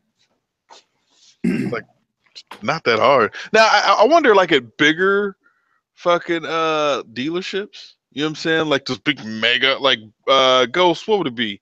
Chaparral. Yeah, Chaparral. Like those. Like, I wonder how it would be there. You know what I mean? Because I mean, would you have more of a percentage of people who just come in to shop? Because like you got to figure, right? Like car dealerships, it's not like motorcycle dealerships. Like, think of how many people that want to buy a car, but they know they're just like kind of out shopping or whatever. You know what I mean? I think it's easier to flip motorcycles than cars. But is it more of like a competitive aspect, or do people like customer wise, do they just shop more at bigger and bigger dealerships? You know what I mean? Yeah, I don't know. That's a good question. The dealerships out here work a little bit differently than they do in Southern California, because that's like one of the motorcycle meccas of the United States. So I don't know. That's a good question, actually. I actually went and talked to my buddy Jason, who owns the Kawasaki dealership, where I've bought basically all my Kawasaki's over the last 20 years. And I was like, hey, man, tell me about the Z900 RS. Do you know how much it's going to cost? How many are you going to get? Let's start kind of planning ahead, because I want one. And he was like, well, he said, I'm figuring they're probably going to be, 1,000 to 1,500 more than the regular Z900. He said, and I know for sure I'm getting one. And I was like, one? And then it kind of took the chaparral effect out of it. I realized, oh yeah, I'm back in West Texas at a West Texas motorcycle booth. Yeah, we're getting one. Yeah, we're getting one. And it's in hot pink, and you're like, fuck, dude, come on, seriously? No, he said he did tell me that he was going to get the traditional, just like the 1973 Z900. That you probably already know, they completely recreated all the graphics and all the paint scheme from that bike for the Z900 RS. So I was like, okay, well, I said, well, let me know when you get it. Let me know what your price point is, and we'll, see what we can do on it.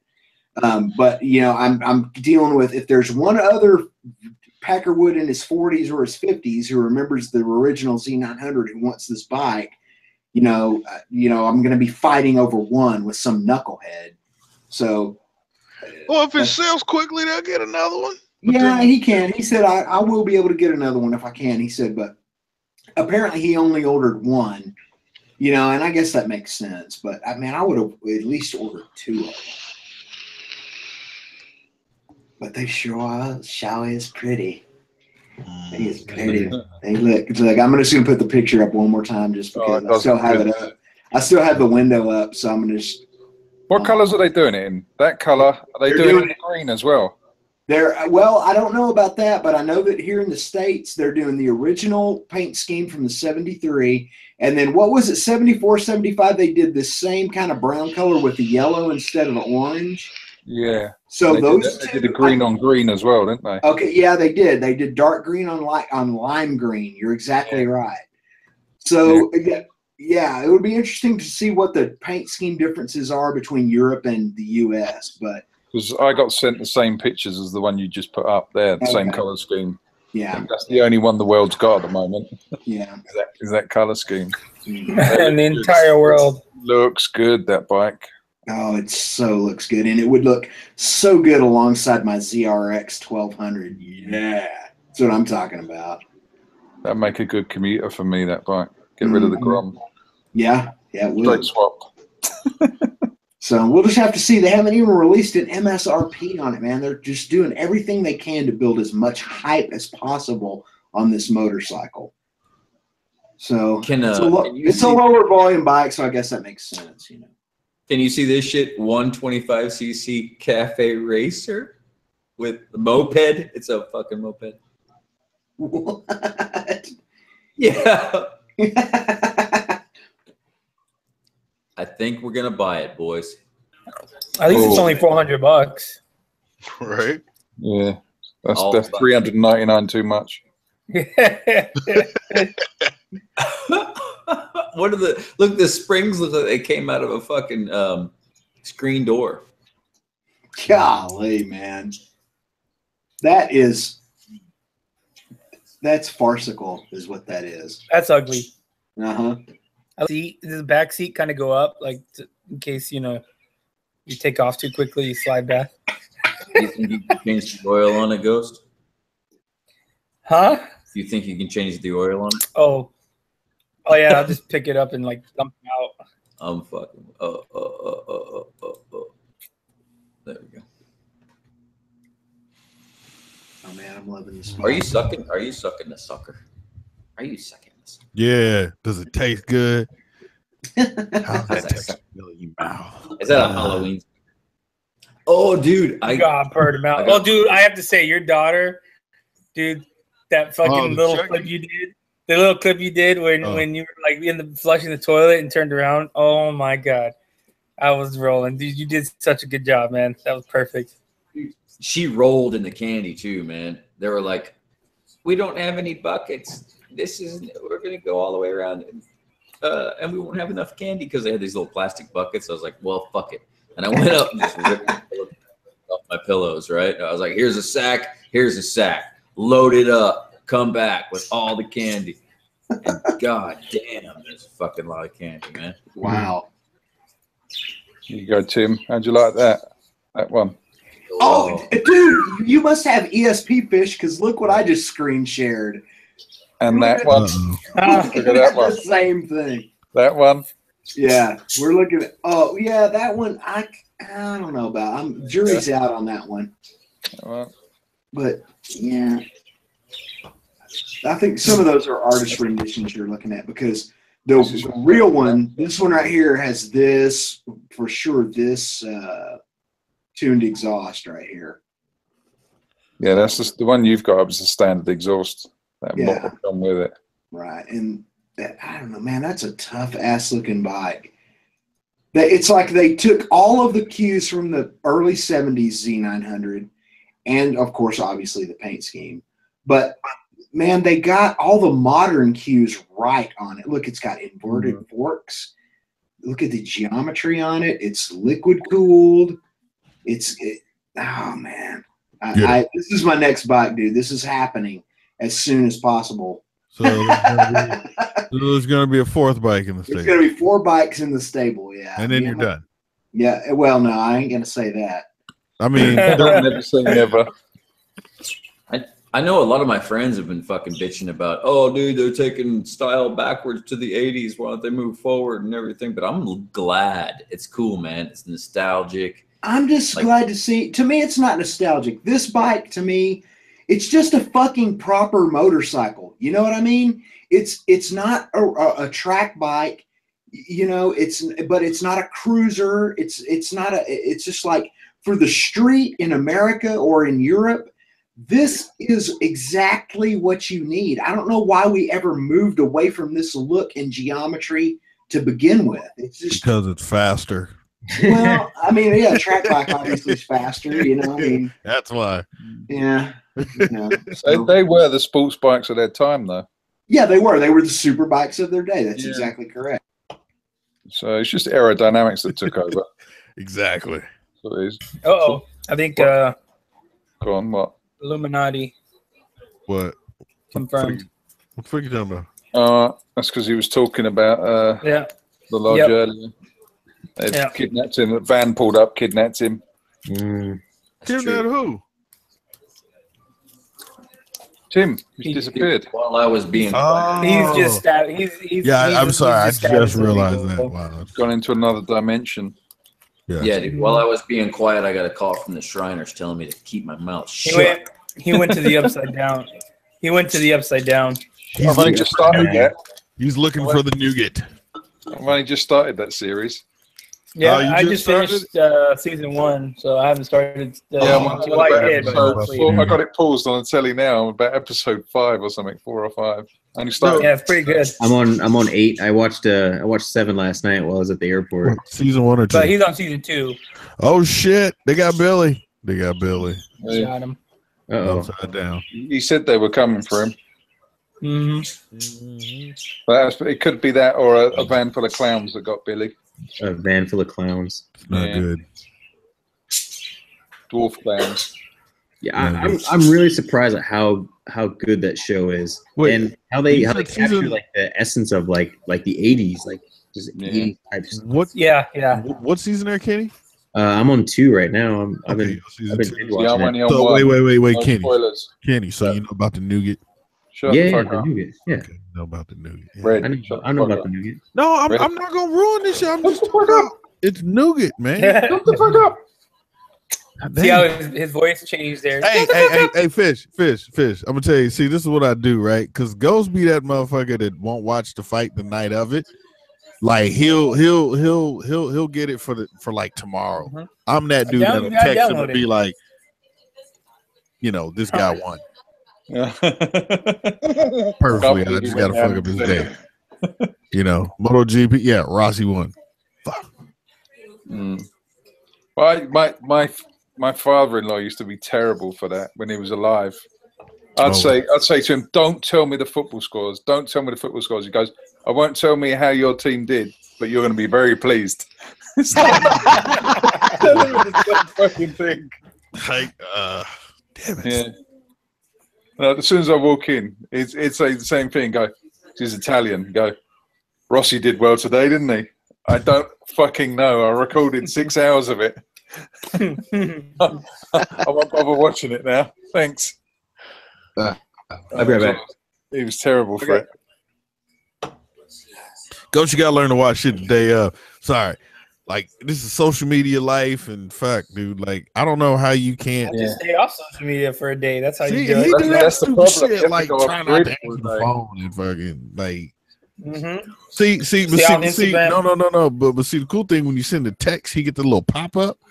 So even if he don't fucking like open and read the text, that shit pop up on the screen like fucking LA 22, Chicago 73.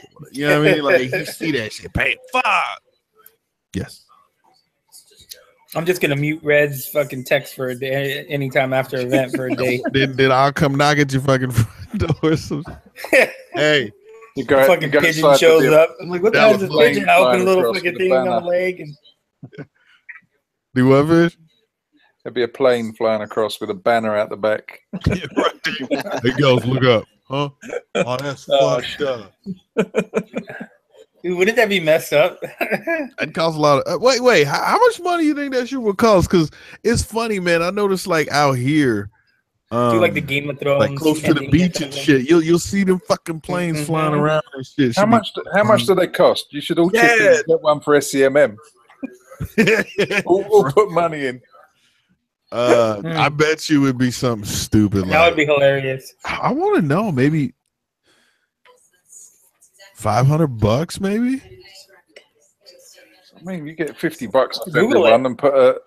Well, I mean, no. So like other guys hang out. Get everyone to put in 50. Other guys hang out above SCMM. There you go. That'd be funny.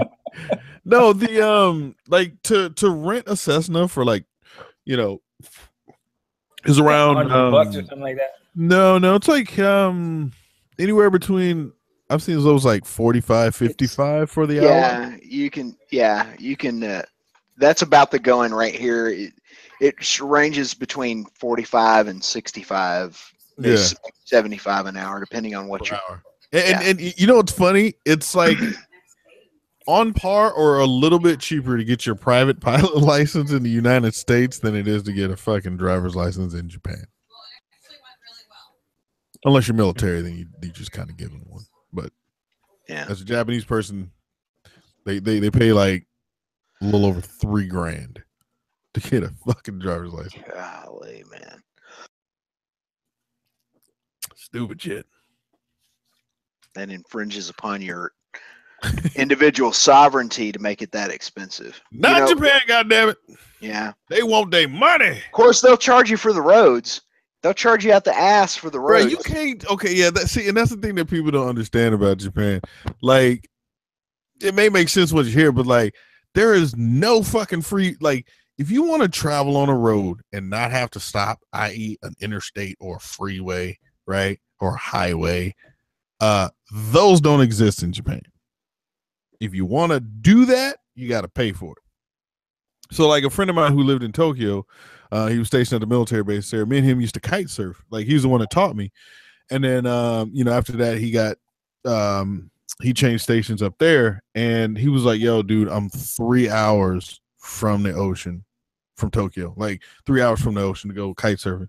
He was like, the fucked up shit is the quickest way there is to fucking drive on the Kansoku, which is the expressway, the shit you got to pay for. And he's like, dude, it's somewhere like $120 one way. Oh, so it's like trying to drive through Oklahoma. Damn, $120 one way. That's crazy. Dude, it's like I-35, man. Come on, Tim. That's free. Well, I saw 40. Is it 44 or 7? I have never, let me tell you something. As a touring musician who has toured up to Iowa and back on several occasions, okay, I have never been able to get through Oklahoma for less than about $30. What? Everything's a toll road, man. Stay off the toll road. Look, you got I-35 to go north and south through that motherfucker. You got I-40 that goes east and west. Both of them bitches is free. But usually I have to come back through. Well, one of the two last times I had to come back through Missouri. So you can't catch I-35 right directly out of Missouri. So you get caught on toll roads there. Wait, let me see. Honestly, I don't really like. I'm going by memory here. It's been a couple of years since I toured up that far. Those are those Nebraska tours, Kansas and Nebraska and Iowa, man. Those were fun tours, though, but don't do them in the winter. I'm just telling you straight up. Oh, ice and shit. Oh, dude. One night we played in Lincoln, Nebraska, And when we loaded out from the gig, it was 0 degrees with a 40-mile-an-hour wind. Calculate the wind chill on that shit. I'm sitting there looking at Lincoln off of 80 right now. Yeah.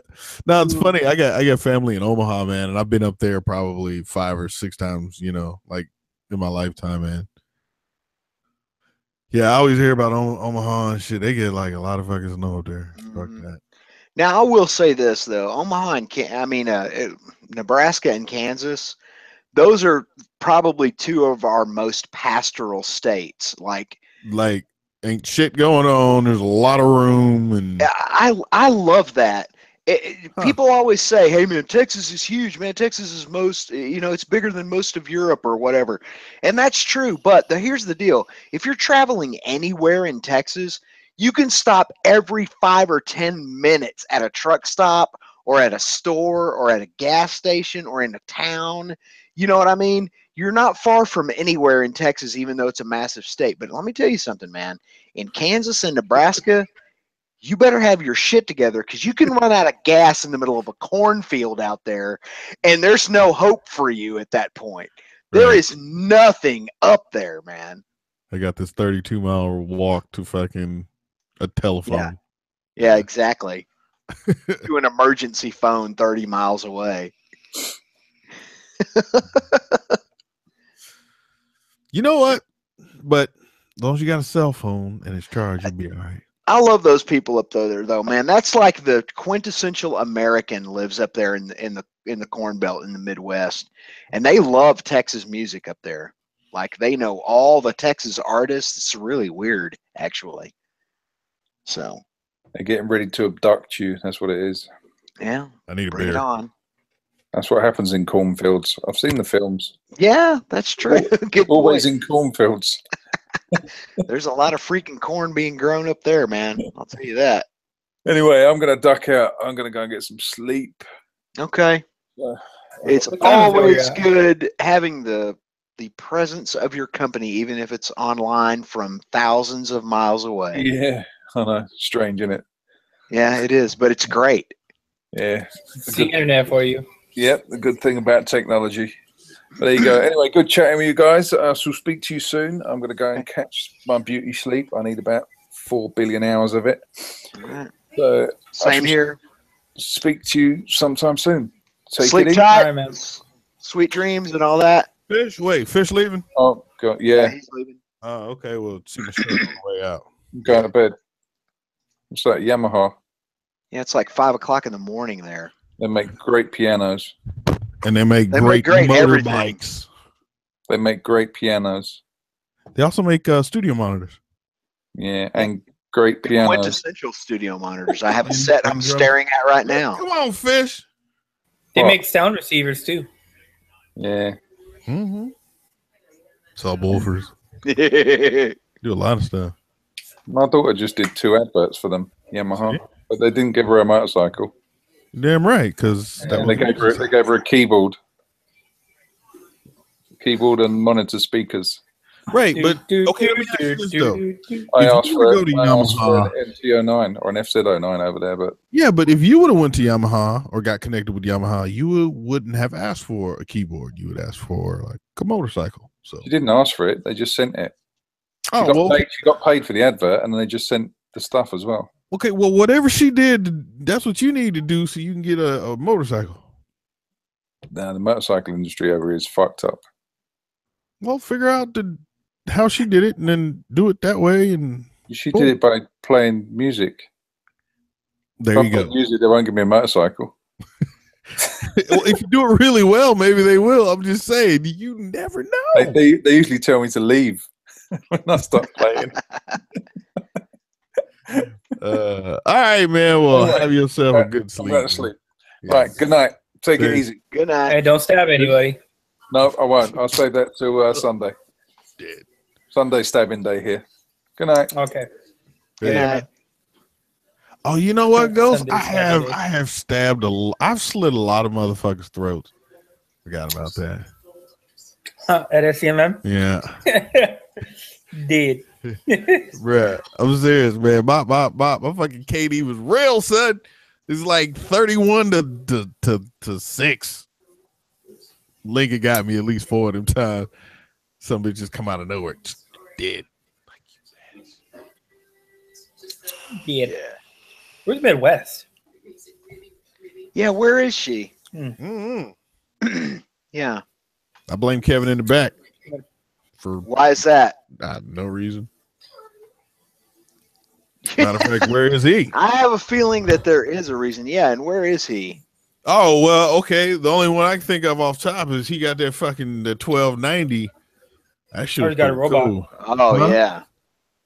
Now, Tim in person, like, I don't know. It's one of those things where, like, you see the shit in whatever, pictures or online, you like, eh. But then, like, seeing that shit in person, I was like, okay, this motherfucking nice. Like, he was like, ooh, it's got like a fucking. Some things you just have to see in 3 dimensions. Yeah, and when you do, you're like, okay, I got a different thought process here. Like, this is. I tell you what, man. Nice. One of my goals, one of my main things, for California this coming year, is, I mean, you know, I love all you guys, and I'm gonna hang out with all you guys as much as you want me to. But I'm going to hang out with Kevin in the back for a while, dude. We all got to go do something. Like, he's like my spirit coyote. You know what I'm saying? Like, I got to spend some time with Kevin in the back. Yeah, he's definitely a individual. It's funny because I was with him and Lincoln, his girl, or Kevin's girl, Lincoln, and then Callie girl. We was all together on my birthday, 2017, this year. And yeah, it was funny, dude. That was the whole shit where he pulled his pants down in front of the like shark that looked like it was about to bite his eye. Yeah, that was that night. That was my fucking birthday. We were drunk as fuck coming from some fucking bar playing pool and shit. Like, okay, that's awesome. Yeah. So you finally signed up for AARP? Not me. Nah, man, I'm still on my parents. No, I was talking about Red. Nah, I'm still on my parents' insurance, bruh. It's my last year, son. Got like fucking 4 months, 5 months, whatever, until March. So, yeah, I got to figure something out here soon, man. No more Obamacare, and yeah, I don't know what to do. Think Medicaid. I thought once you were on Obamacare, you're always on Obamacare. Like, you can never leave. It's like the Hotel California. You can check out anytime you like, but you can never leave. Check out anytime you like, but you know. Doesn't make a lot of sense to me. I don't know about that. That's one of the most famous lines in songwriting. You don't know that? No, I know. Mm-hmm. Oh. What? He's talking about the medical, not the Yeah. Kenny. Yeah, what's up, man? It's like 9:30. You good? Yeah, I had to go. No, I'm just saying, like, you good? Because I'm good. I don't want you dipping out at fucking 10 and shit. No, I'm gonna hang out, but I gotta go to work in the morning too. No work. I went to go get my food. Meet the Domino's guys outside. Yeah, I think it'll be a shorter evening. I'm tired as fuck. Bitch. And we're gonna get up early. We gotta go ride tomorrow. Stay as long as Kenny here. How about that shit? We've got stuff and things to do tomorrow. Because think about it. You know Kenny's gonna be out here soon. What time are you thinking? What time are you thinking tomorrow? Like 11, noon? 11 sounds good. Time to get up, you know, do some stuff. Meet at Moto Torque Cafe at 11. Why don't I just meet you up? Where are you coming from? I'm from Long Beach. Motherfucker, you know I stay. You know I stay, boo boo. Oh, are you in San Diego or are you elsewhere? No, I'm in El Cajon. Yeah, I'm in San Diego. Why don't I just meet you like close to your way, like up your area? Okay, so meet me here at 11. Yeah, I'll be at your place. Okay, so I'll tell Boris 11:30. Torque Cafe. Actually, so y'all coming up here? Cool. What time? I get off at 5. Get off at 5. Yeah. Okay. But you heard what I said. No.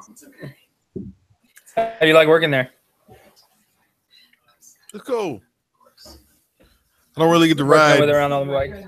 Yeah, I kind of wish I get to ride them more, but you know, doesn't really happen very often.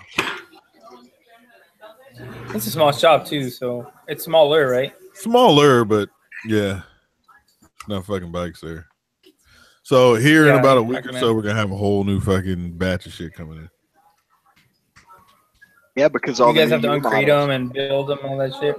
Do what? Oh, this is why.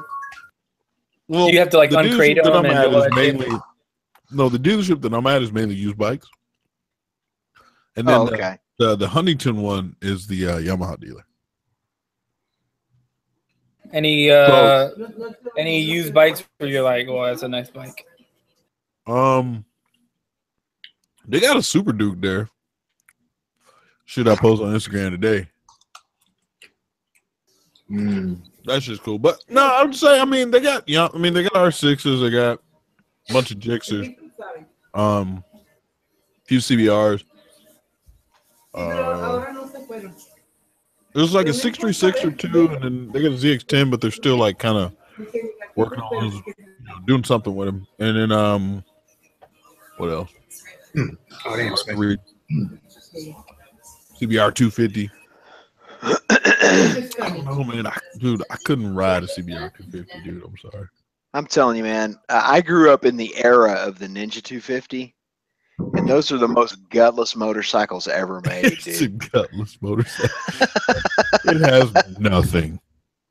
I mean, they are bulletproof. In fact, there's this one dude just this year. He did the iron butt across the country ride or whatever it was on a Ninja 250, and he came in like in the top 15. So that was really impressive. But Dude. I mean, they're bulletproof, reliable bikes, but man, those things are just as gutless as they come.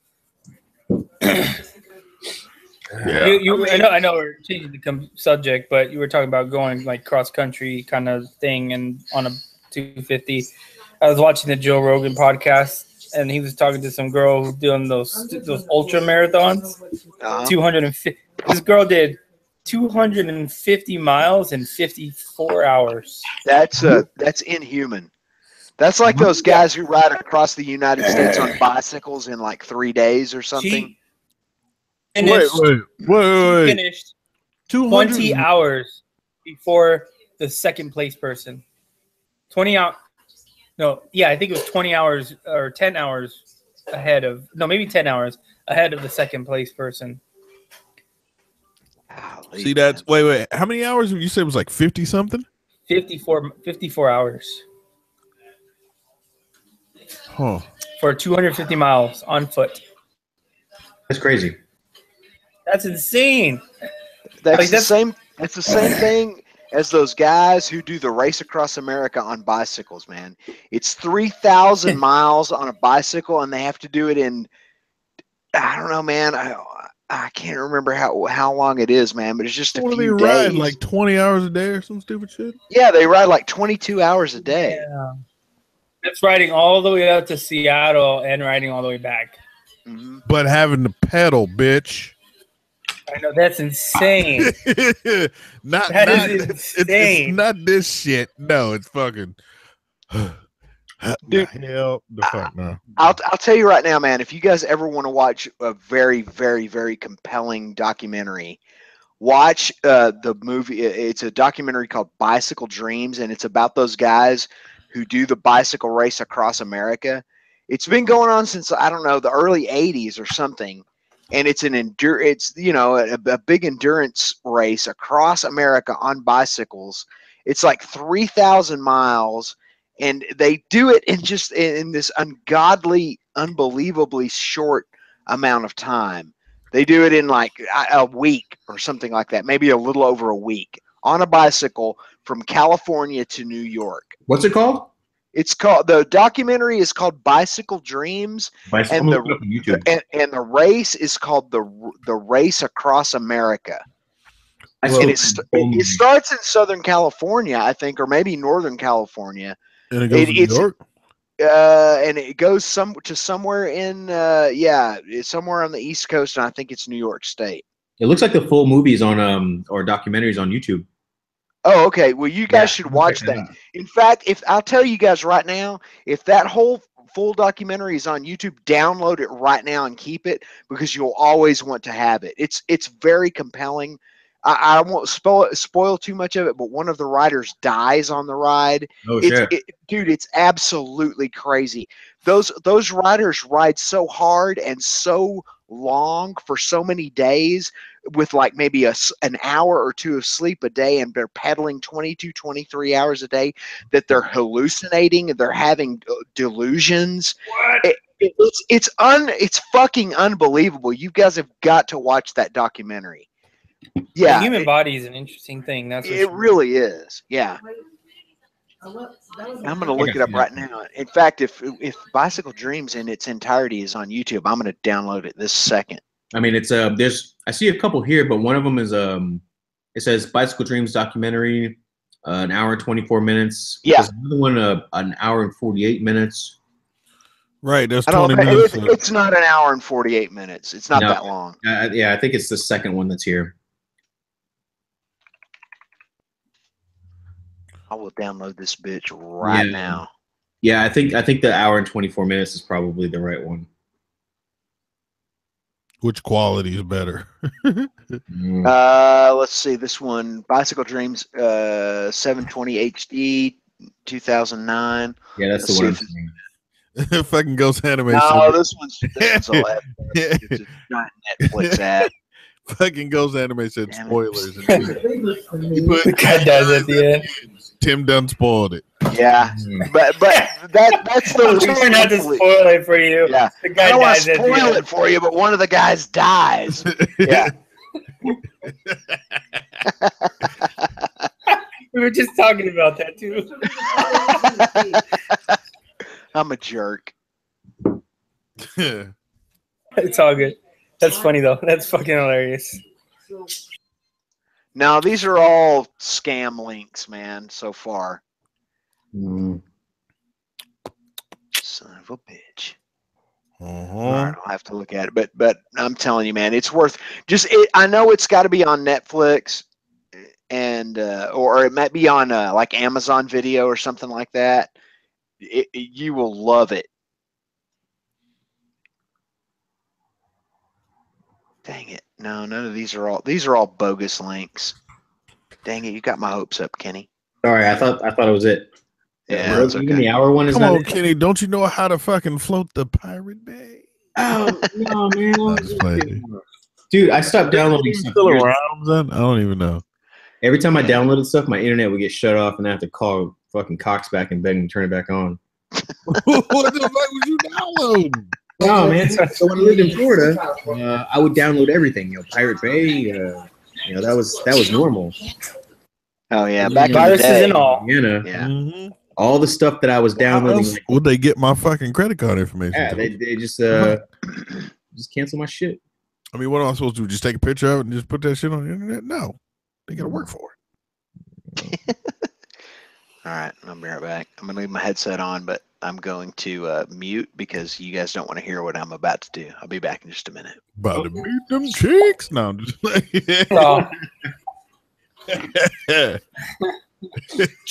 could you imagine somebody doing that shit live on one of these? You just you're like, bruh. I already know I'm gonna lose my fucking my You definitely gonna wake up with that orange fucking that fucking shit's gonna be orange in the morning, son. You know what's funny, dude? My first like 2 hangouts after my fucking channel change were fucking, they both were fucking orange or yellow or whatever the fuck. I was like, God damn it. Whatever. I don't give a fuck, man. Weekend. Damn YouTube. Yeah. I don't know, man. They're just messing everything up. I want you to go back to where it was. Because I know, like, you gotta do another. Like, you gotta do a short film. I actually haven't done nothing because I haven't been able to make any videos. So. Then what you doing tomorrow? I haven't been on my computer. Tomorrow, I think going to pick up. And y'all coming up, y'all coming up here, right? Told you I get off at 5. No. I mean, y'all can come through, man. We can look at some bikes. You know what I'm saying? Maybe you can do a little video test ride on Ooh, we could do some super dupe. We're doing burgers, right? Burgers and burgers, or you want ribs or chicken? Ribs? Huh? No. Okay, well, I heard ribs. Don't matter. LimeWire. Ah. Dude, LimeWire. And yeah, dude, LimeWire. That was the shit back then. What was it? You had Bear Share, then there was Kazaa. Kazaa was a big one. Napster. Yeah. Was before Napster was the first one. Yeah, Napster was the one that came got out. It was like, son, let's get it. Yeah, but no, Man, LimeWire fucked me over though a couple times as a DJ. Oh, where they throw something in at the end, a random part of the No, like, it's just like just out of nowhere, like, yo, what the fuck? Or you had those guys that started, huh? The guys that would get on, the guys that would take the audio track and then be like, "Oh, DJ, blah blah blah," and you're like, "Why are you talking?" Dude, this isn't even your song. That shit. Yeah, the hype man in the middle of the song. Yeah. With the echoey you're like, voice. this isn't even your song. Yes. I just see your motherfucking ass up there. What the fuck? Yeah, I hated fucking. All you did was download this song and put your voice on it. Drama. Yeah. Like trying to. But no, that type of shit right there is what led me to paying for music, right? Because like when you finally get into like DJ sites where you can download music, like they have the intro and outro versions, right? With like the extra it's like an instrumental, right? That's 16 bars before the song actually drops. Like there's different versions, right? You get acapellas and different type of shit, but there's no fucking DJ name and there's none of that random fucked up file shit. So yeah, I just pay for music when I DJ now. And Max Booth said Winamp. Ooh, yeah. Oh, and they had the little visualizer too, right? Yeah. Yep. Yeah, I remember like take it back right when I was in college, like downloading all of these like visuals and like trying to have the coolest one for when like people came into my dorm room. Having the coolest one. When I was Does Winamp even still exist? Does what? What? Winamp? Is it still even still around? Let me check, dude, because Winamp. Yep. I think WMA format took over all that. Oh no, it's gone. Wait. No, right here. Download Winamp. We're working. Wow. Some shit. Yeah, I guess it's still around. The fuck? Like, I just want pictures. Don't want to download the shit. So, speaking of this kind of stuff. Oh, thanks, Bongo. Man, thank you. Made my freaking night by saying that. Bruh. I know I'm not producing as many episodes right now. I'm just doing like one every 2 weeks. But to hear that, you just warmed my heart. Just want you to know that. Thank you. Yeah, and I'm going to film Sunday, so a new one will be out sometime next week. I'm not sure exactly when. I'm getting used to my new lifestyle. Oh, look at that! I was like, yes, this is what I remember. I was like, yes, this is the Winamp. This is the version that seared its way into my brain. That's the mid 2000s right there. That's early 2000s. What is this? Oh, that's newer. You get the different skins and shit. Right? Yeah. Man, I forgot about them days, son. Yeah. Oh, not good. Yeah, that shit used to happen. Yep, that was a memory problem. Winamp. Yeah, how do you pull that one out? Fuck, dude, I literally haven't thought about that program since the very last time I probably closed it. Oh my God, ICQ. That was yeah. ICQ is still alive. That's true, Matt. Yeah, it is. Somebody, in fact, I was just on some. Two Wheel Texans, man. I was updating my user profile, and it was like, "What is your ICQ ID?" And I was like, "ICQ? Does that even exist anymore?" And it does exist. It's like amazing how some of that stuff is like a chat program. Huh? Wasn't it like a chat a chat thing? Yeah, for gaming. Well, most people use it for gaming. Hey, Ghost. I still call bulletin boards the good old modem. Yeah. IRCs. You have no idea what I'm talking about, do you, Ghost? IRCs. Yeah. Well, the internet relay chat. BBSs. Oh, BBSs. Yeah. BBSs. Yeah. You mean BBCs? No. We used to have one here called. Do what now? Well, we used to have a bulletin board system here in town called Telephone Pole Road, and you had to call the owner of it and get permission to be a user, and he would. Are you serious? Yeah, he would recognize your username, and then he would authorize you to get into the bulletin board system, and it was a network of a couple hundred people. We started talking about war games here. Yeah. Remember the there was no war backbone, games? man. Ghost, why the fuck am I full screen? You were sharing something, and I walked away. Bruh. Come on, son. Happy. No, you're not anymore. I noticed. I took that shit off. Started looking at you. Bet you the one that put me full screen. Ghost, man, why don't you come on by the shop tomorrow?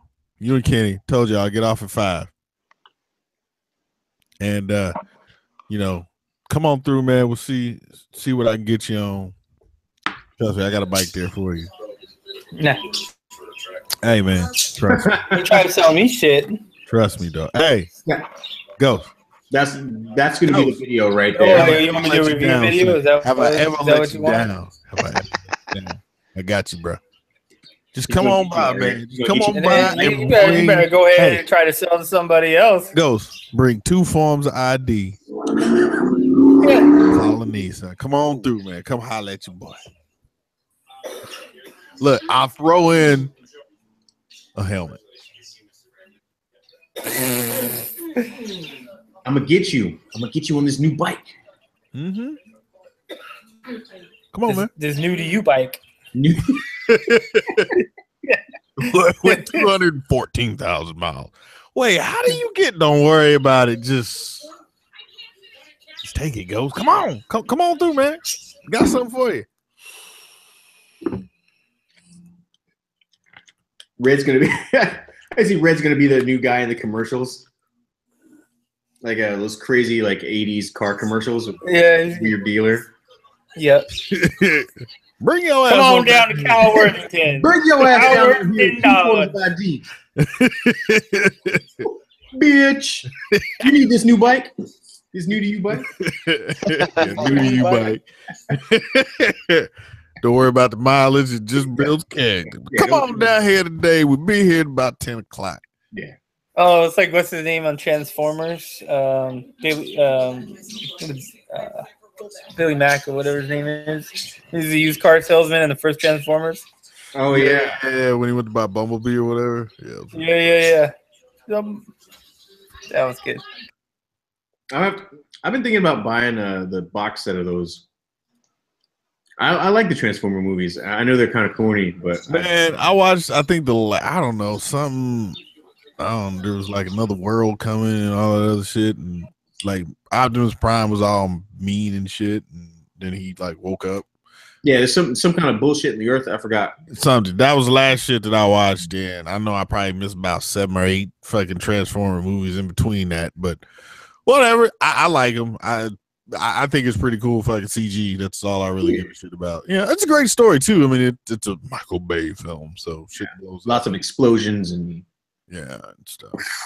Lots of Dutch I would angles. love to go test ride the Speed Triple. Dutch angles.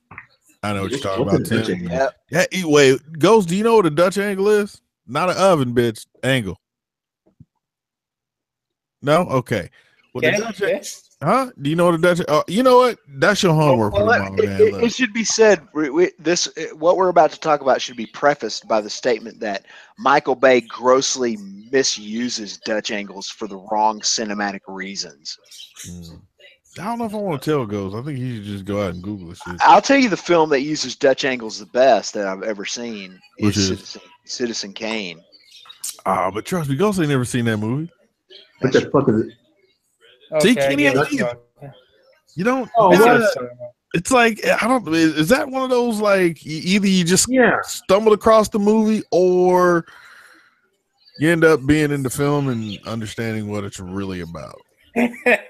Max Booth. I saw it. Yeah.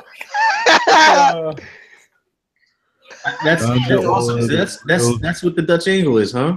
Okay. Yeah. Pretty much. I've been looking at that all my life, and I never knew that was a thing. Yeah, but there's a way to use it, and there's a way to misuse it. It doesn't necessarily work the same way in photography. It's a little bit more loosely used and can convey different meanings in photography than with cinematics. But with cinematics, man, the rules are pretty rigid on how you should use the Dutch angle, and Michael Bay fucking misuses and abuses that technique like nobody else. He made the Dutch angle his bitch. Yeah, yeah. Actually, the Dutch angle made him a bitch. Yeah, if you want to see it used wrongly, watch a Michael Bay movie. But if you want to see it used correctly, watch Citizen Kane. That's a perfect example of how to use a Dutch angle. So, how do you film school tricks? Yeah. And Domino's is so good right now. You say Domino's? Ugh. Yeah. No, not a fan. Domino's. Pizza Hut's much better. Pizza Hut. I like the Domino's. Got the little chicken trays. Yeah. Get your Pizza Hut ultra thin crust pizza with some lemon pepper dry rub wings from. Oh, that's the Pizza Hut experience right there. Or Costco pizza. It's quite delicious. Oh yeah, Max, I forgot about that. Yeah, that's true. I'm still stuck on the Palm Springs special. The fucking barbecue and pineapple and bacon. Oh yeah, that was pretty good.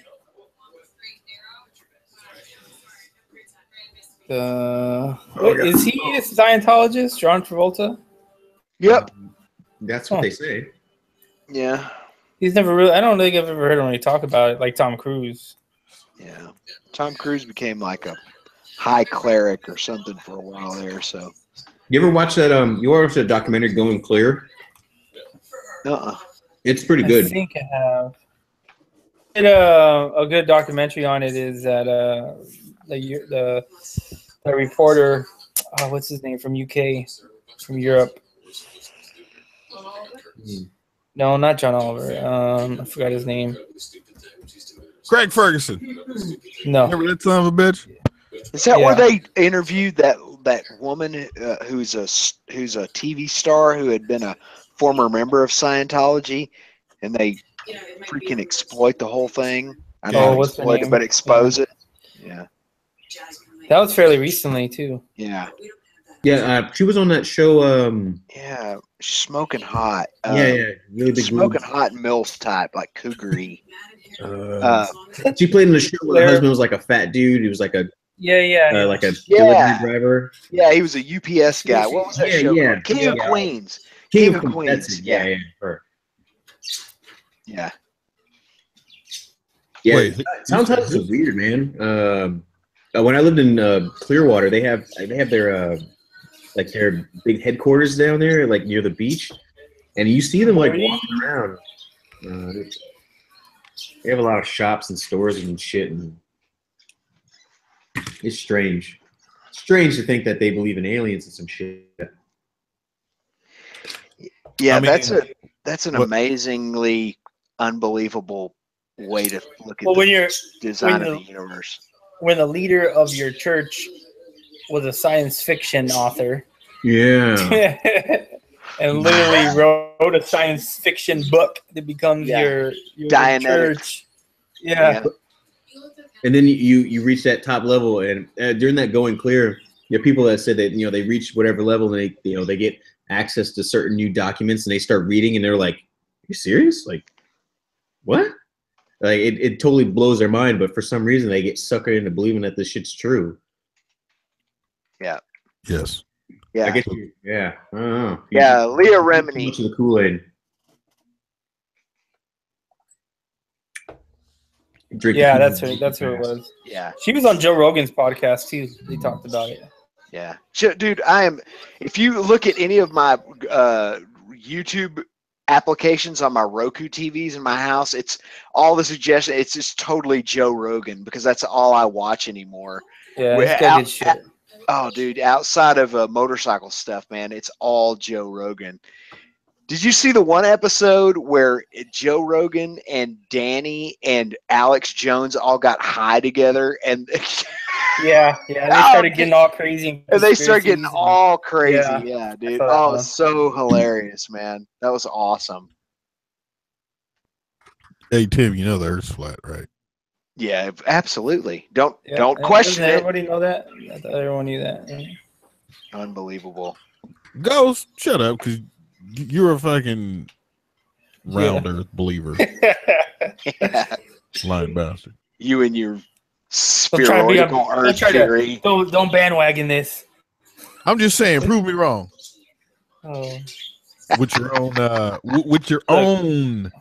If you drop your phone from 3 feet up, and you know, if it was round, you know, and the Earth was spinning, it would fall to the right. No. It would go into orbit immediately. When you drop your phone from 3 feet up, it lands flat.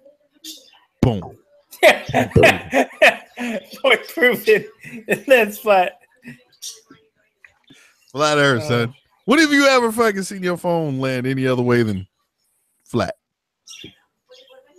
Well, I guess that's a good way to prove that the Earth is flat. I mean, yep. How come your peanut butter bread always lands face down? Right? Because the Earth is flat. Yep. Look, this coast. If you take the side of the toast that always lands down and glue it to the cat's feet who always lands down, it would create a perpetual motion machine.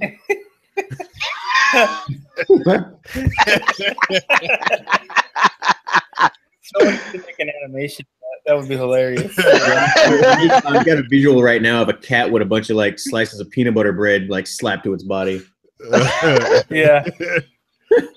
Yeah. Trying to walk. Yeah, just legs kicking around and shit. Yeah, he keeps spinning in circles because.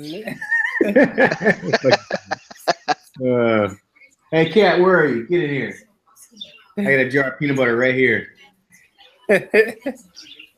Oh man! Hashtag gay frogs.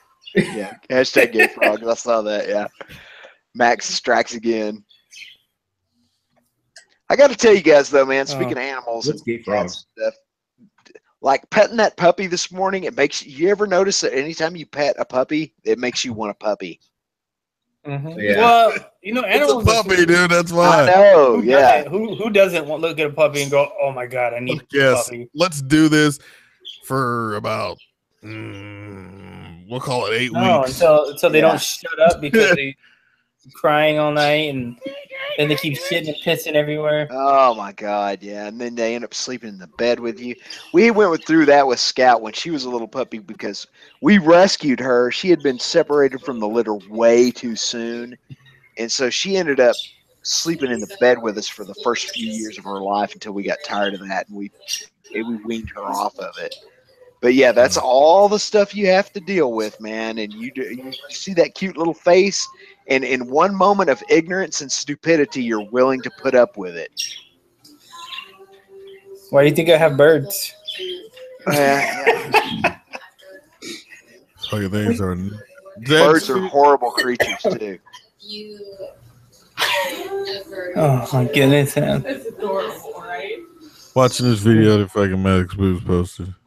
Oh, yeah, let me check that out real quick. But I gotta hold on. I gotta make sure this doesn't override the pop-up chat. I gotta go open link in new tab. Yeah, there it did it right.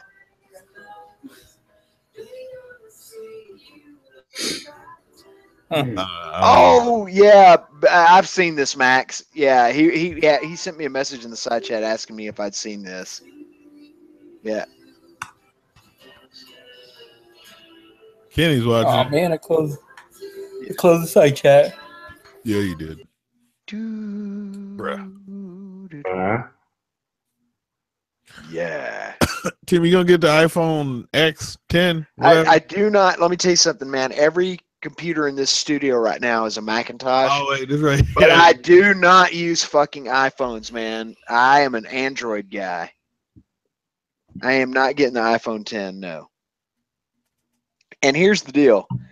My Android is working so perfectly, it will run both my drones. It does everything works.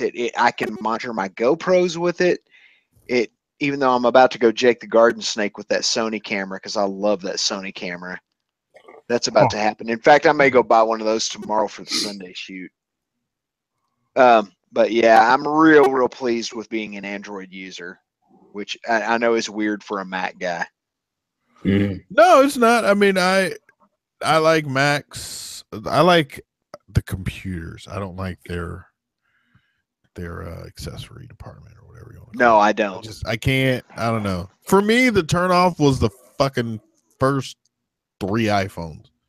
Hey man, you got fucking what was it? iTunes. I fucking need to reset my phone and use iTunes. I was like, what? Mm. Why? Oh no, I just gotta connect to iTunes. I haven't plugged my phone into iTunes in about a year. No. I have my phone is set up. It is strictly utilitarian, man. Like everything has a reason to be there and a function to be there. And I have anything that doesn't need to be there is not there, man. So all that iTunes stuff. Except for the part where we're listening. Yeah.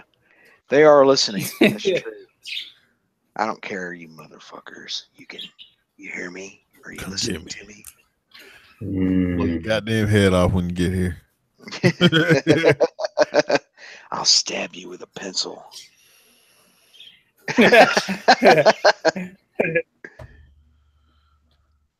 Oh, this sucks, dude. I'm all full off of like beer and shit, but yeah, I got to do it. No, man. I had a rum and coke that was about 4 parts rum and 1 part coke, so I'm feeling that shit real good right now.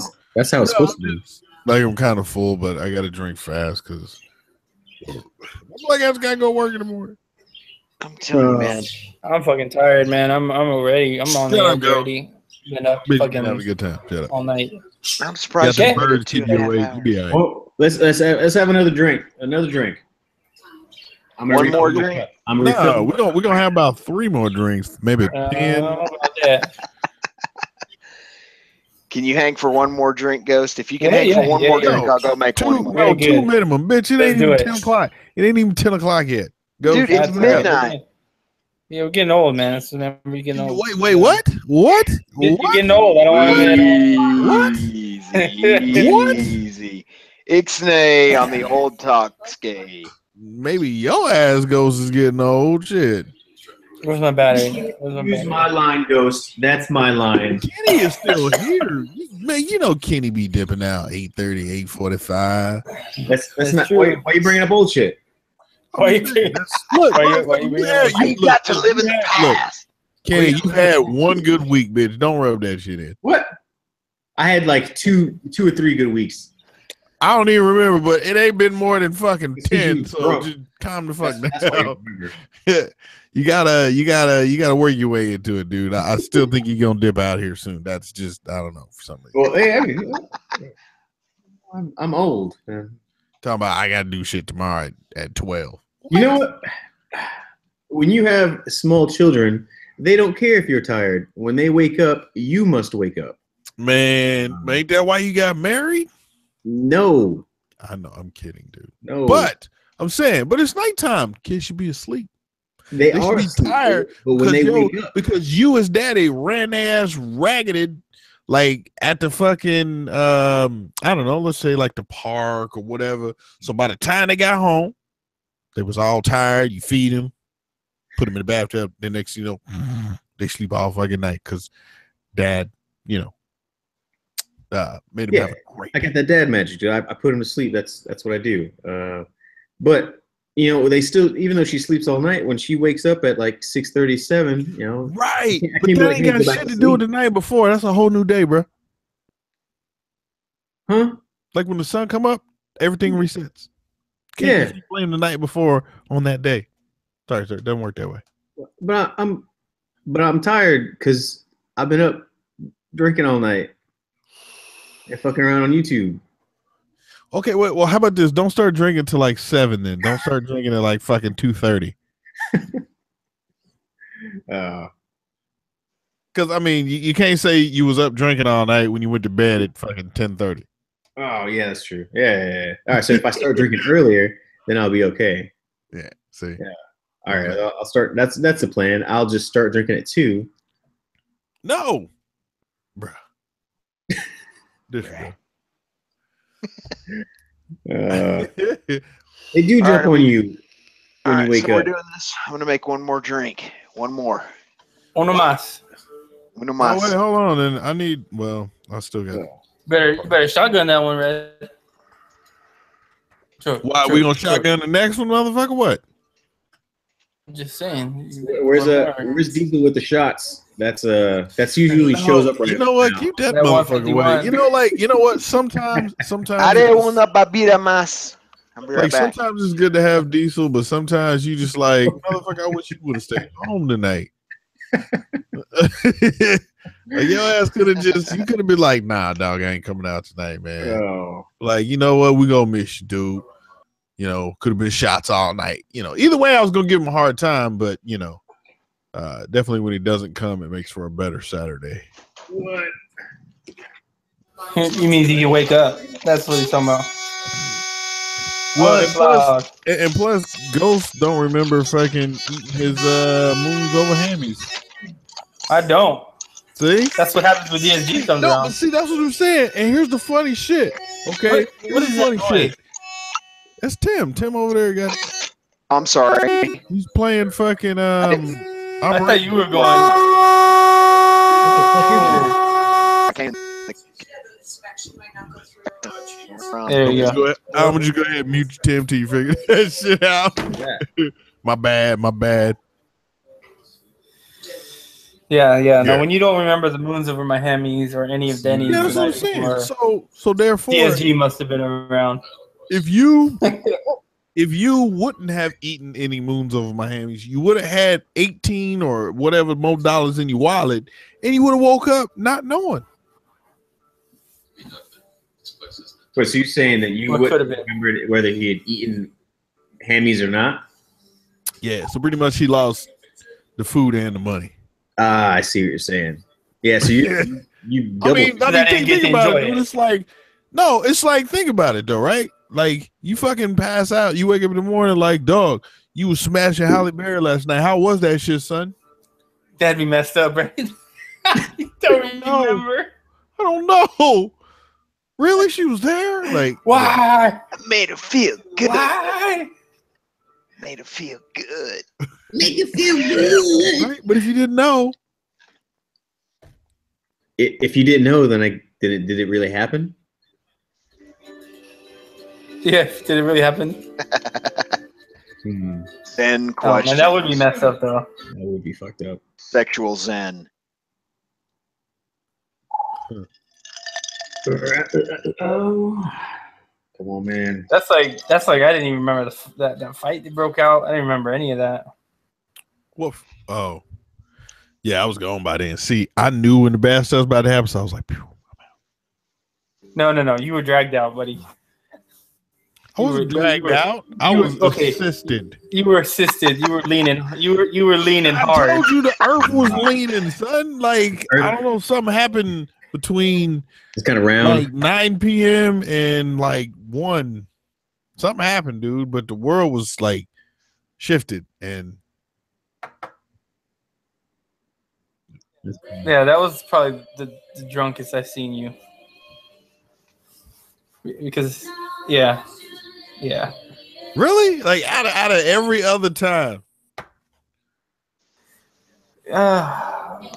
Or that one time you came over to my pad, you were pretty gone too, with the crown. Yeah, see, I was somewhere that I knew I wasn't leaving, so therefore there's kind of that little like, well, worst case scenario, you just fucking 5 steps into the fucking house and you're good. Yeah. That was pretty good. That was you were going there too. Yes, flat Earth. The Earth wasn't flat no more. So were you crossfaded or were you just drunk? It's drunk. Okay. What do you mean crossfaded? Crossfaded, a little high and a little drunk at the same time. Oh no, that was straight fucking. That was all liquor. Yeah, pretty much. That was all DSG. Pretty much, dude. There was no beer drinking that night, and fucking Diesel had us going off that fucking Don Julio. That was the first night I found out about Don Julio, and then the fucking DJ. Oh, and then his friends. Huh? Oh yeah, that's right. fucking his boys. Yeah, fucking they bought a couple shots, and then the fucking DJ had my ass fucking drinking Grey Goose out the bottle and shit. I was like, the fuck. Yeah, I was pretty fucked. But I was good though. Yeah, I do love a Grey Goose martini, man. This was straight out the bottle. Yes, the Earth is flat. Yeah. Oh, so we gotta figure out for the. Are we all gonna go to the Long Beach motorcycle show again this year? I'm trying to go. Unfortunately, I work on Saturday, so I can either go late as fuck or on Sunday. Probably gonna end up going on Sunday. Are you off Sunday and Monday now? Yep. Yeah, I think I got enough. That's why I got to drink fast on Fridays. Fortunately. Gotcha. The setup we had last year was pretty fun. So, Red, did you see Disu's question over there? Negative. Wait, what did he say? He knows any Japanese cross dressers because they more than bruh.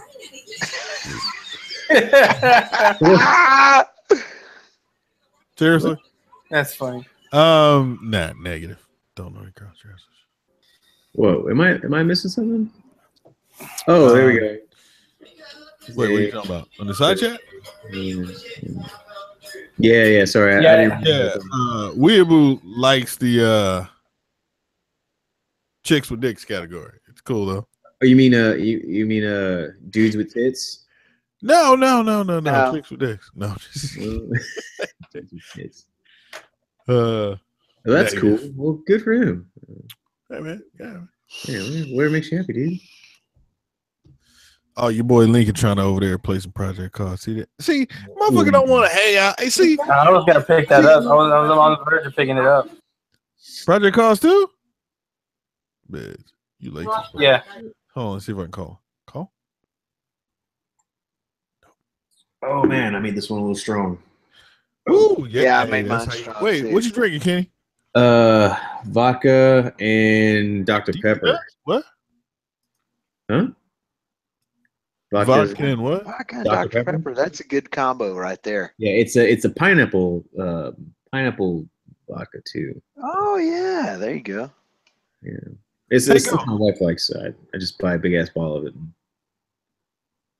I got that Sailor Jerry and Diet Coke still going, man. It's all good. Sailor Jerry's good. For the price, you can't beat it. But I enjoy it when I do have it. Yeah, for the price, you can't beat it, man. That is a good spiced rum. I like it better than Captain Morgan's. It has more of a traditional rum kind of a vibe to it. Which one? Sailor Jerry. Oh yeah, that's good. Yeah, I forgot where it was. I think it's somewhere in the San Francisco area. I guess there's a grave or like a cemetery or something that's got something to do with the Sailor Jerry logo or. Oh really? I didn't know that. No shit. I wondered about where that came from because it doesn't. It looks non-traditional. My one of my coworkers is into grave rubbing and stuff. So whenever we go somewhere cool, he tries to do some shit, and he was telling me about it, and I was listening and I was interested, but it's been so long I can't remember. But I think it has something to do in San Francisco. Interesting. I'm gonna have to head to Google right now and see what I can find on that. I wish I could tell the story better. Let's do Sailor Jerry logo history. How about that? Or lore. Lore. It's a good word. So, Sailor Jerry. Let's go to Wikipedia.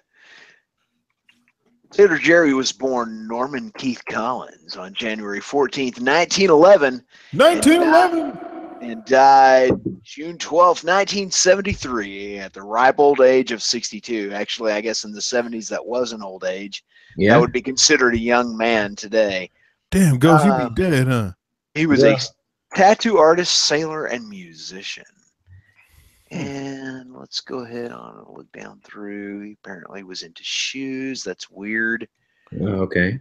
Okay, Sailor Jerry Limited in 1999.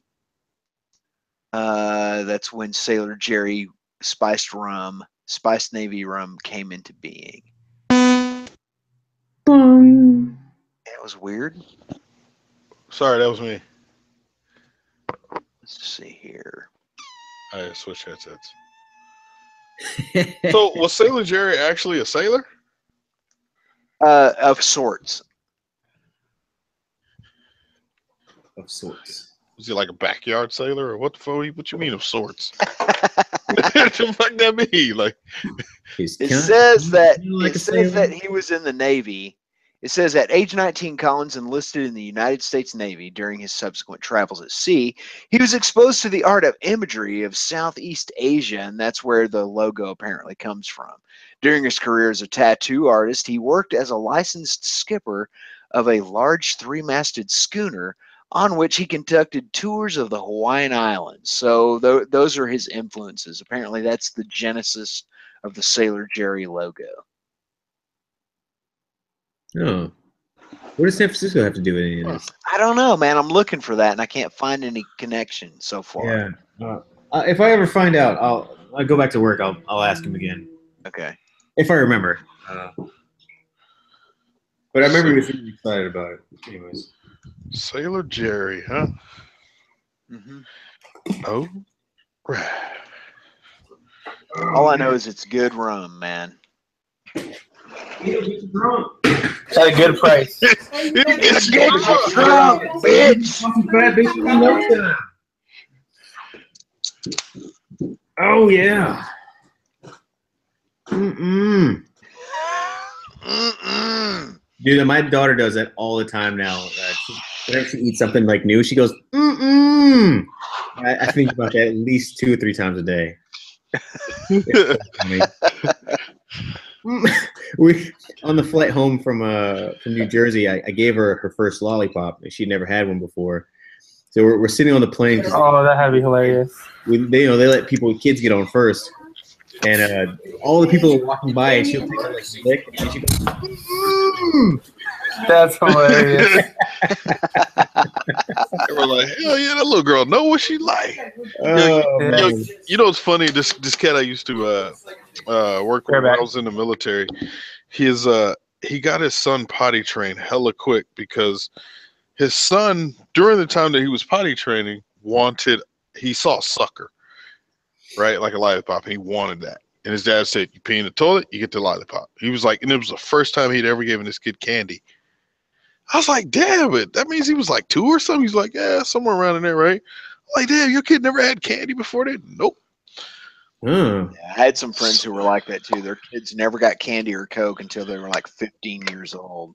Well, for him, it was the day he started peeing in the toilet. And fuck, he was like, so yeah, he's learned to associate candy with urine. I'm not sure if that's a good thing or not.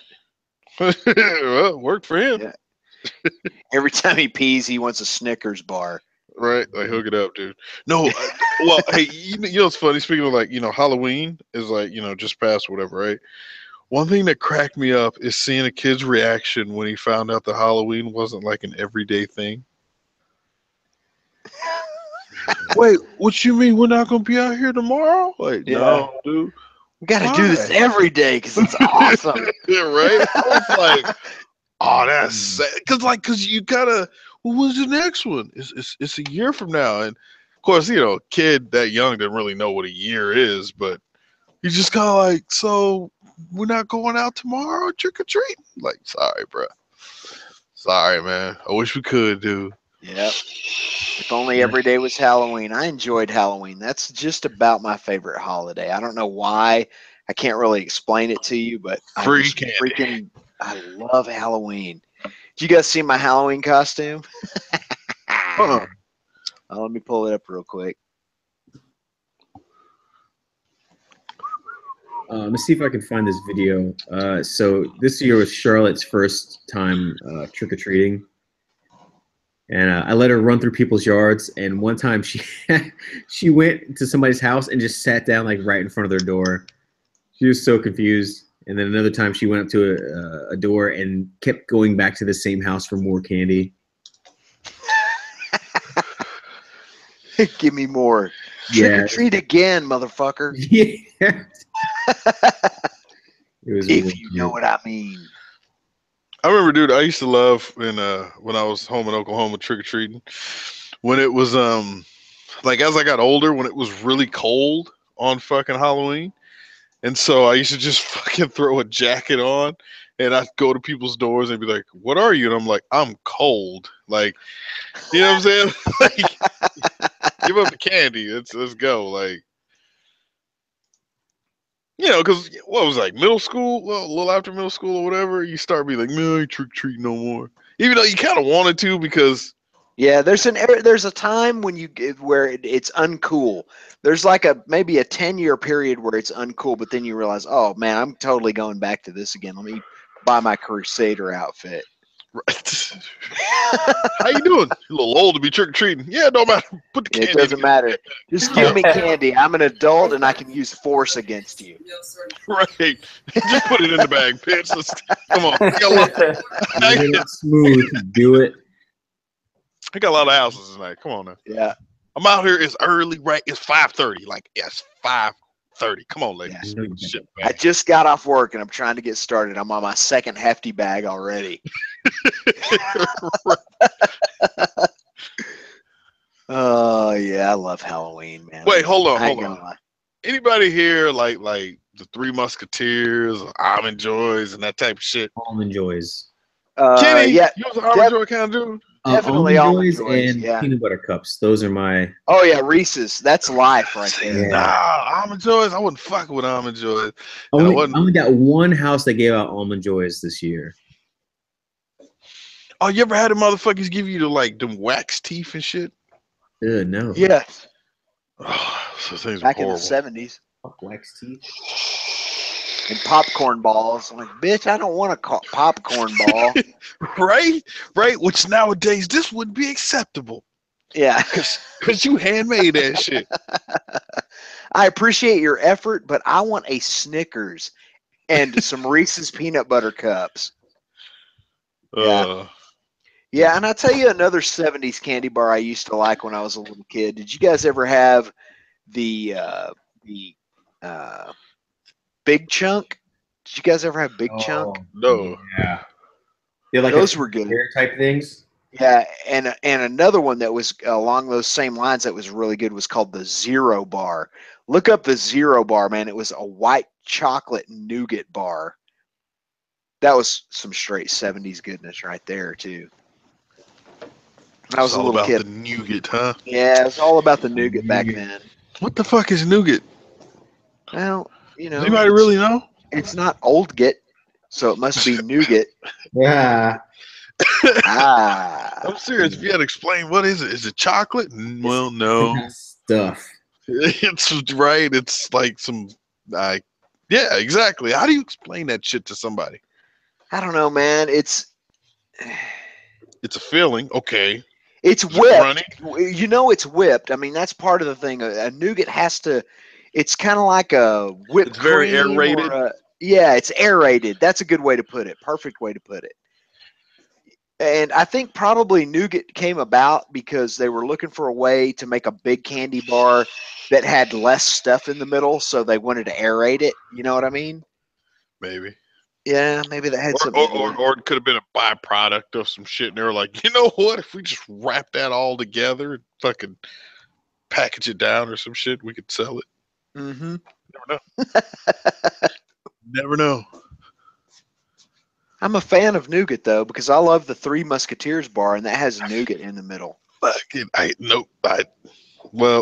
if you'd have hung out with me during Halloween, Tim, you definitely would have got every Three Musketeers bar. Oh yeah, man, I love those, man. No, I'm good. They take me back to something good that happened in my childhood, man. I always have to eat one when I'm presented with one. I hate Tootsie Rolls. Cotton candy, sweet as gold. Let me see. No, I'm just kidding.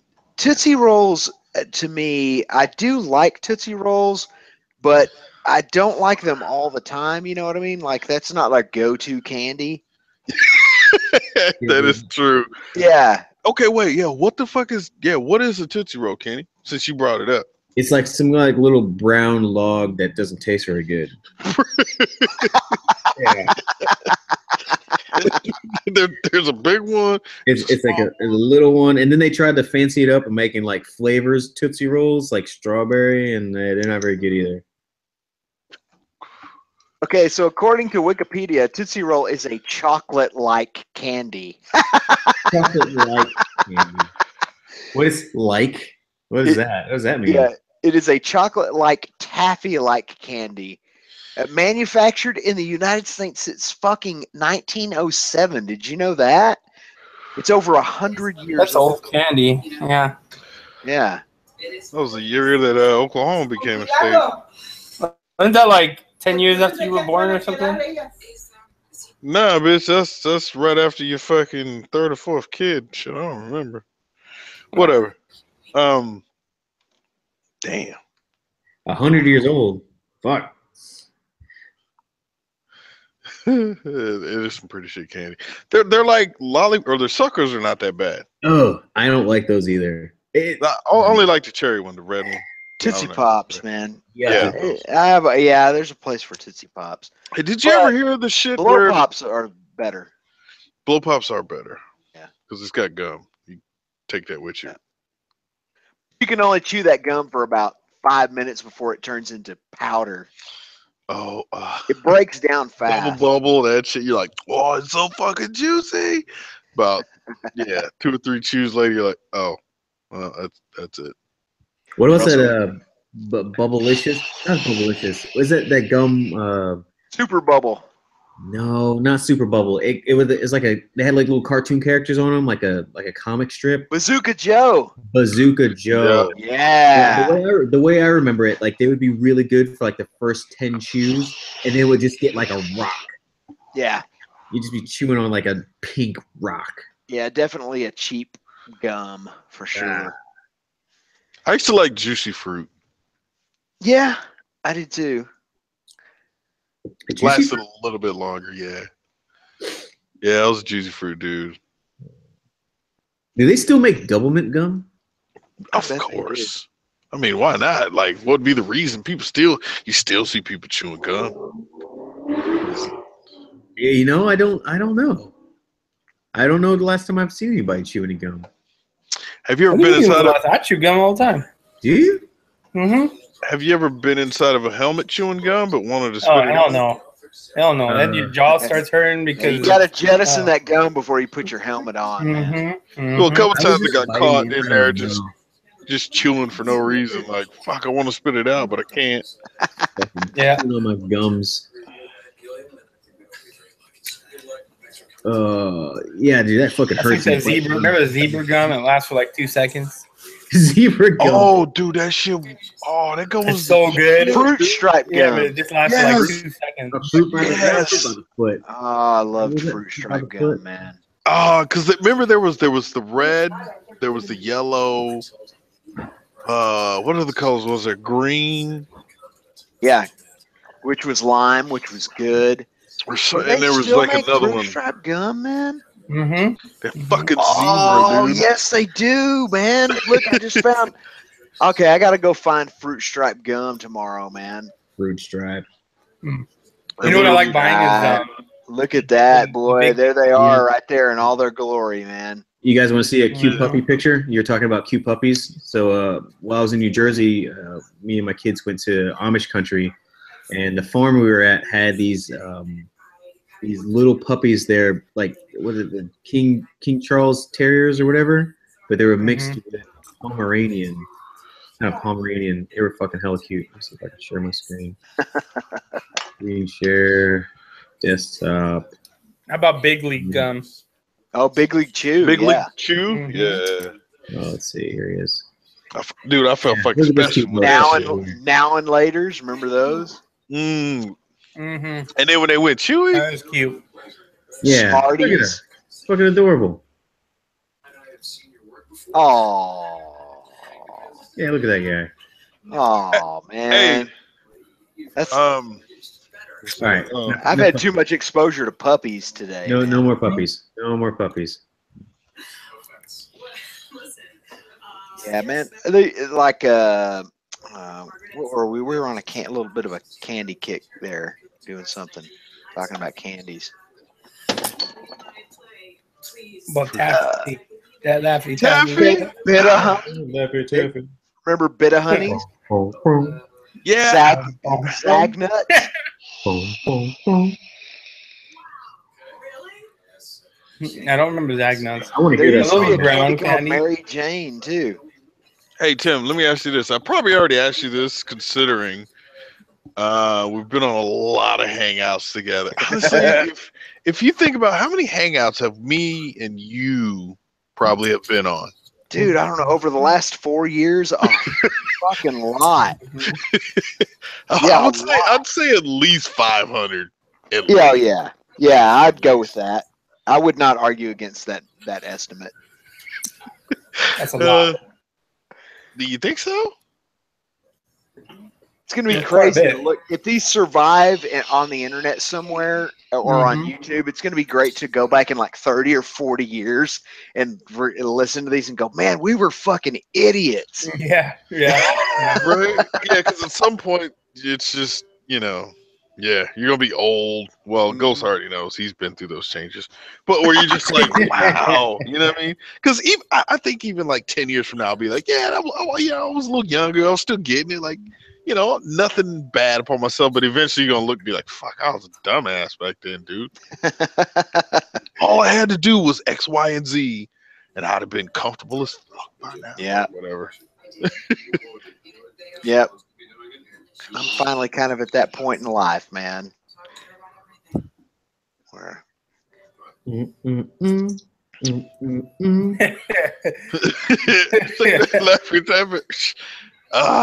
you know what's funny? I'm actually friends with that son of a bitch on Facebook. Are you? You know that dude? Who is that?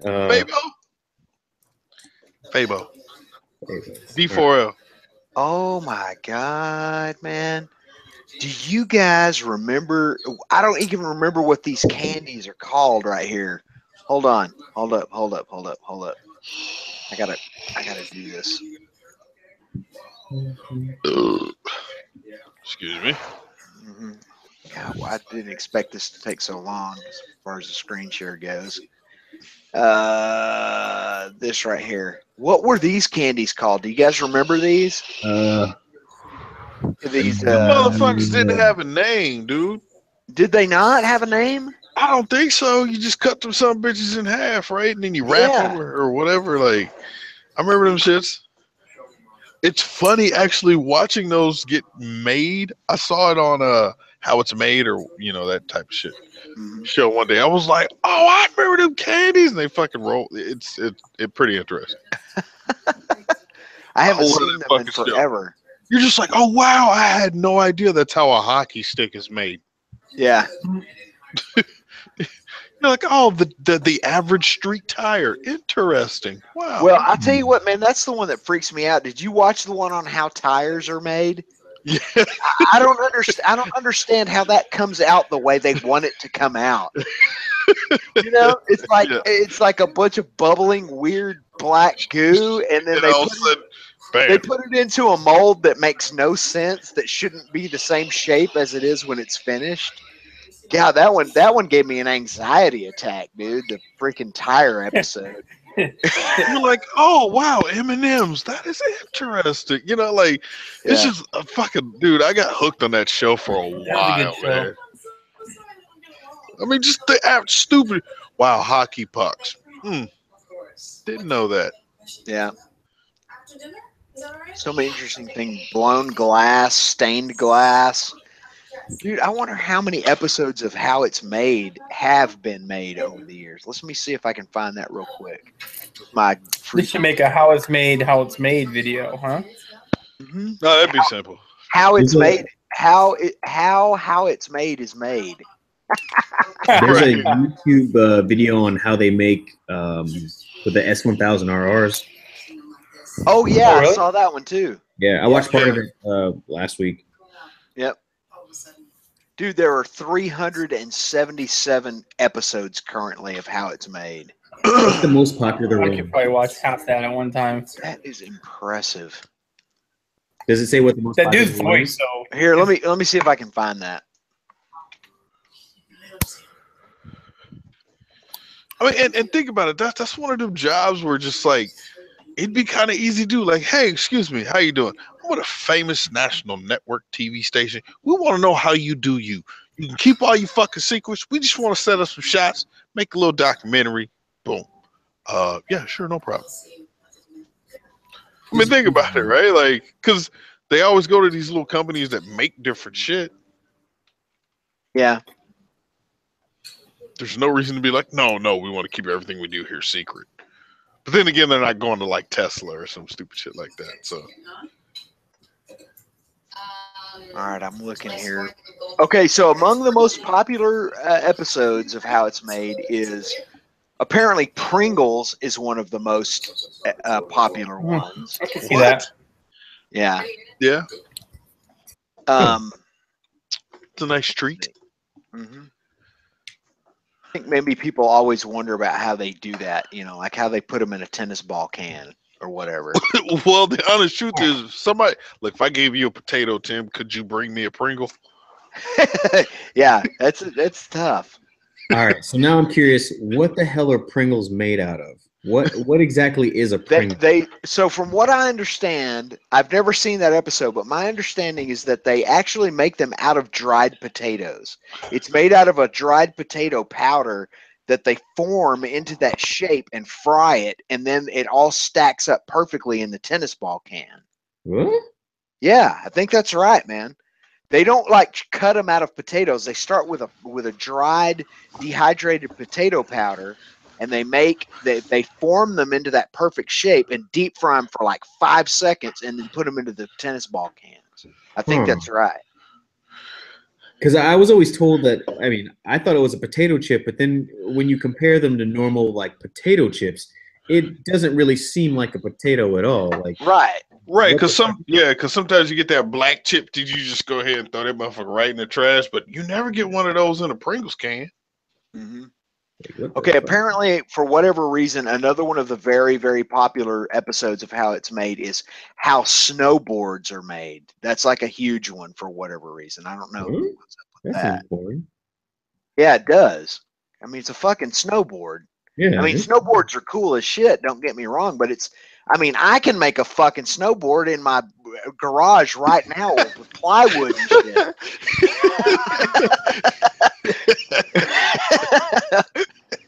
You got a point there, though. I mean, it's a fucking snowboard. Granted, the first couple copies ain't gonna be that great, but I'm saying it's gonna work to some extent.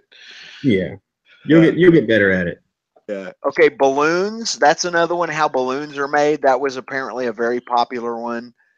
I can see that. Hey, I'll tell you one that fucked me up was like it was either like a fire truck or like an ambulance. It's like maybe both. Because you're like, oh, it starts as an original, and you're like, oh, no shit. And then you see him take the whole fucking half of the goddamn back off. You're like, oh, wow. And then they add shit, and you're like, oh, damn, that's kind of cool. Yeah, I think I've seen both, ambulance and a fire truck. So it doesn't start off as a fire truck. It's something else first? I think so. Yeah. Huh. As a vehicle. Yeah, they just strip off to damn near the fucking frame and then just start adding shit. And, you know, like, it's all custom as fuck, though. You know what I mean? But there's, like, a process that I'm sure, you know, like there's companies that just only make fire trucks or whatever. Yeah. Okay, apparently, also another very, very popular episode was how cinder blocks are made. It doesn't make sense. It's like the most simple thing for the most popular episode. Concrete in a mold. Yeah. How do you make concrete? I remember the marble one was good. How marbles are made. That was cool. Yeah, I think I remember that one too. They showed the little cat's eye and all that stuff. Mm-hmm. Yeah. Yeah, there's always some good ones. You're just like, damn, that was really informative. Fuck. I'm gonna brag about that shit at work today. Another one is pet food. Apparently, people are fascinated with how pet food is made. That's weird. Ew. Yeah. Interesting the results on that, because it's not how is a ship made or a motorcycle, it's how is pet food made, how is a cinder block made. That's crazy. Capture somebody's attention for a half hour. How boiled water is how you boil water. How babies are made. That's my favorite one. It's all on Pornhub. Okay. Hey Tim, let me ask you this. Do you know what the most viewed YouTube video is? Yeah, it's called something like we are at the zoo or something. It's like the first video on YouTube. No. The most viewed, because remember, well, I thought you would know this possibly, but you know, Gundam Style used to be one of the most viewed videos. Yeah. Yes, but it's not anymore. It wound up being Despacito. Get the fuck out of here! Really? Yes, 4 billion views. God damn, that song is awesome. Oh, and this was as of like, I don't know, a couple weeks ago. But here's the funny shit. Gundam Style took a very long time. Well, I don't want to say like a long time. Do I know? Oh no, I was just gonna say, I thought like Wiz Khalifa was up there too, like one point. Like he had one of the most popular videos of all time on YouTube. No, I mean, and he may have at some point in time. Whether he surpassed Gundam, because Gundam Style was like the most viewed, because before it used to be Justin Bieber. Mm-hmm. And then Gundam Style passed that, and from what I understood, was Gundam Style for a long time. But the fact that Despacito surpassed Gundam Style, even though Gundam Style came out, what was that? How many years ago was that now? God, it's been a while. Think about it, right? Think about that. Like, it's been a minute. Gangnam Style, 2011, something like that. 2012, maybe. Right, somewhere around in there. Yeah. So it's been out a little bit, and Despacito started, or it was released in January of 2017. That's how quick it surpassed. Wow. Gundam Style, and it's sitting at #1 right now with like 4. It's probably at 5 billion fucking views now. I'm looking up Despacito right now just to see just how many. It is at. It's currently at 4.2 billion with a B views. So let's do the math on that at a CPM of $4 per 1,000 views. Retirement, motherfucker. That's what that should my gosh, are you kidding me? How much money is that? I'm calculating it right now. Give me just a second here. So it's enough to make me like super depressed. Wait, Tim, did you say $4 per 1,000? I'm just calculating an average CPM of $4 per 1,000 views. And that's a very good CPM. It's not probably some of your. But considering that it's Vivo, you know Vivo has got to be getting at least $4 in CPM per 1,000. Well, and it's a music video. It's it's family friendly. It's not a cursing song. It's not. Right. You know what I'm saying? They ain't in the back smoking weed, cooking crack and shit. You know, it's like motherfuckers on the beach singing and dancing and spinning girls and shit. Yeah, it's a. So what's the number? The number is $168 million. God damn. Dude, $168 million American. And then if that's what the Vivo is getting, hypothetically. Yeah, it's got to be all split up between YouTube and Vivo and the artist and the publisher and all that crap. Yeah. Okay, Tim. Ridiculous. Tim, do me a favor. Look up $4 at 750 million.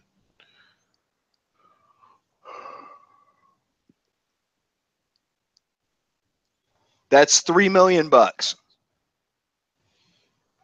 So that's what Ryan's toy review used to get paid. Yeah, a month at $4 at a CPM of 4. Yeah, and with a channel, with a channel like that, it could be less. So a toy channel that's super family friendly. Yeah, I guess so. Yeah, your CPM must probably be way higher, but the CPM gets based on how long the video gets watched as well. Yeah. So like if people watch the entire video, and CPM is real weird right now too, because like for example, like Shade Tree, we were talking the other day. He has this one video that's getting like $6.50 CPM per 1,000 views. So it's fluctuating real weirdly right now. So I don't know if you guys remember, I did like a video talking about the Sena S20. It was like the issue. Yeah, right. So I put that video out, and so today somebody had commented, and I saw it on my fucking like, you know, if you go into YouTube, just the app, not like the studio app, but you can still see like there's a little bell shit at the top or whatever. So I clicked on the comment, and it opened the video, and under that, like fuck, I should have screenshotted that shit. Fuck. Maybe I'll try to do it again. But under the video, if you're looking at it like your phone in vertical mode, under the video was a bunch of Senas, like the fucking 20C or the S20. There was like the 10C, something else, and there was prices by each one. The video was sponsored by Sena. Mm-hmm.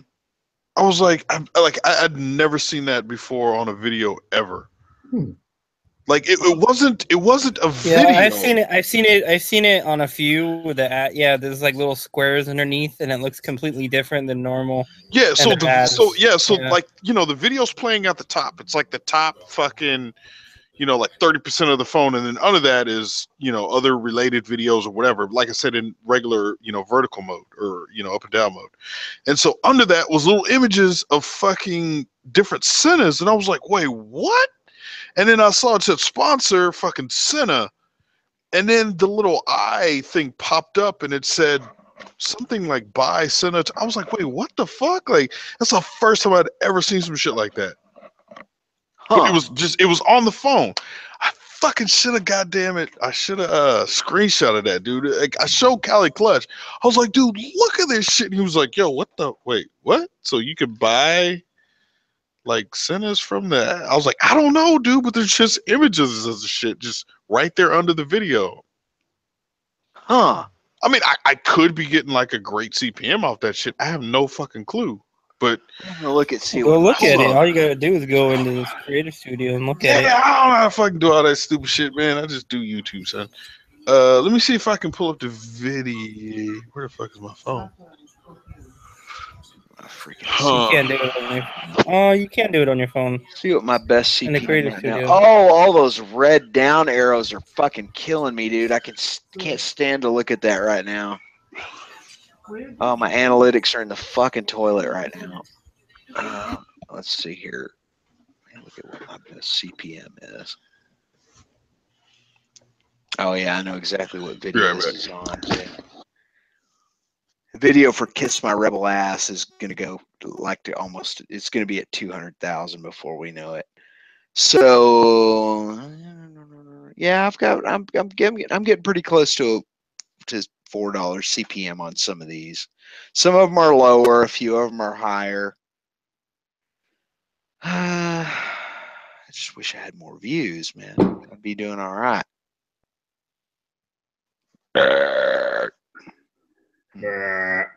Thank you. Robots. Mm-hmm. If only more views. So actually, my playback-based CPM across all video average right now is $5.48. So that's not too bad. That's actually pretty good. But I know it's, you know, the music videos. The music videos are the ones that get all the views and they get the higher CPM. Moto vlogs don't get nearly as much, which is fine. I just wish people would connect with my moto vlogs a little bit more. I put more work into the moto vlogs than I do anything. But whatever. I was like, whatever. Let's see, analytics. Are you looking at your overall? I'm looking at, so here's a breakdown individually from most popular video to least popular video. So my most popular video right now is "Kiss My Rebel Ass," and my CPM is 420. So and then so I go 420, 630, 741, 654, 682, 507, 8. Whoa. Dude, on my latest video, traveling alone on my Triumph Bonneville and the Trans-Pecos Badlands, my CPM on that video right now is $8 per 1,000 views. How is that possible?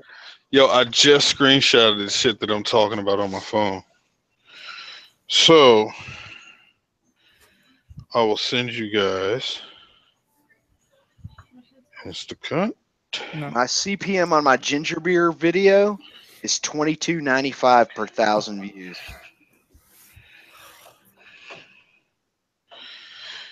Damn. So I just got to click on it a few 100,000. I need that video to go viral. I'd be a millionaire. If only it got more than 6 views a day. Hey, wow, man! You can change the title. Hey, you 3 dickheads, check Instagram. Oh, okay. All right. No, it's funny, dude. Like, I went into because remember I was talking about the center shit, right? So I was like, I went in to look for my phone. I was like, where the fuck is my phone, dude? It's in the goddamn garage. I had to go all the way fucking downstairs. It was a hike, but my phone was on my bike, still from the hangout. No, because I ran upstairs trying to fucking get ready to hop on and shit. Forgot the phone, left it down there. I gotta reinstall the app on my phone. Well, wow. You see that shit? Yeah. I was like, what in the actual fuck is this? It looked cool. I was like, damn, that's dope. But I was like, wait, why is that a... Yeah, dude, that's weird, man. Right? I have never seen anything like that. I'm not crazy. Exactly. Okay, thank you. Oh yeah, I've seen that. I've seen that before. I haven't. I have for other products. Kenny, that means I sent it to you too. You son of a bitch. I'm looking. I gotta reinstall Instagram on my phone. I mean, that's cool, man. If you're making money off of it, I have no, but that's the thing. Somebody had made a comment, and I was like, wait. So I clicked on it, and that shit opened. I was like, wait, what the fuck? My playback base CPM is $6, and it says just CPM is $5.53. Yeah, so we're all in the same ballpark.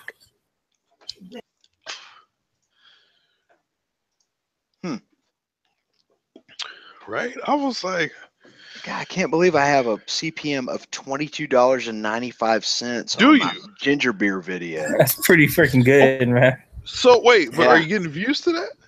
No. That's the problem. That's the problem. Yeah, that's the problem, yeah. So Tim, I said a while ago, like, I actually went back to my old channel and I saw that one day, one CPM was like $5,000. But I got 0 views on that fucking channel. There's got to be some kind of weird correction going on. So here's another one, like my Desolate West Texas, my Share Your World Desolate West Texas video, which I was really proud of because I kind of opened my heart up a little bit and shared a little bit of myself with people. It doesn't have very many views on it, but the CPM on it is $13.16. Dude, if that one would start busting off, I would make a lot of money off of that.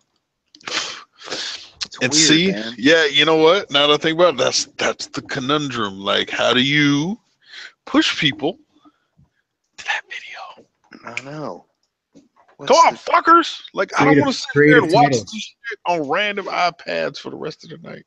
Yeah, because it equates to 0.003 cents per iPad view. Not making any money doing this by myself. Wow. You ever go through your videos and then like looking at your top earning videos and you'll see a video that you're like, why are people even still watching that? Like, it's so old. Oh, bro, for me it's the 600 versus 1,000 video. Bing. Wow, another comment to that shit. Mine is the vintage motorcycles one where I go to the museum. Yeah. Oh yeah, what's even worse when it's the random ones. You just like, that's what I can't stand. Yeah, like I've got this one video where me and Cliff went out on his 2 FJR 1300s, and we just dicked around and went and got a hamburger. And he talked about the difference between the two bikes and how he was glad he bought the FJR 1600, the new. I think FJR. I remember that one. Yeah, dude, the video has like close to 20,000 views on it now. And I had to finally just shut the comments off because people were like, this is not a proper review. And I was like, motherfucker, what in this video said it was a review? It's not a review. It's me and my friend going and dicking around. So I don't know, but it was something about the title, FJR, 2006 FJR versus 2016 FJR. And it was something about that triggered people into thinking that it's a review, but it's not a review. It's so weird, man. But yeah, that video makes good money, and it gets consistent views. It's like an evergreen video. Should I feel bad that I don't look at any of that shit? No, but I like to keep track of it because, in fact, I have not been keeping track of it lately, but it tells me that here's the weird thing it tells me. It tells me that the type of videos I'm doing are really, really good CPM wise if I could just find some motherfucking people to watch them. Like if my videos would just get more than 1,500 views per video, I could actually make some money at this. I have the top playlist playing my content, which is 65% of the playlist out of the playlist. Yeah. Fail Army, best fails of the week.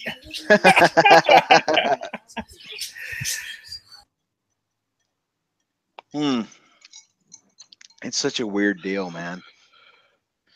And now I'm at this point where my last two videos, immediately as soon as I've uploaded them, they've been demonetized.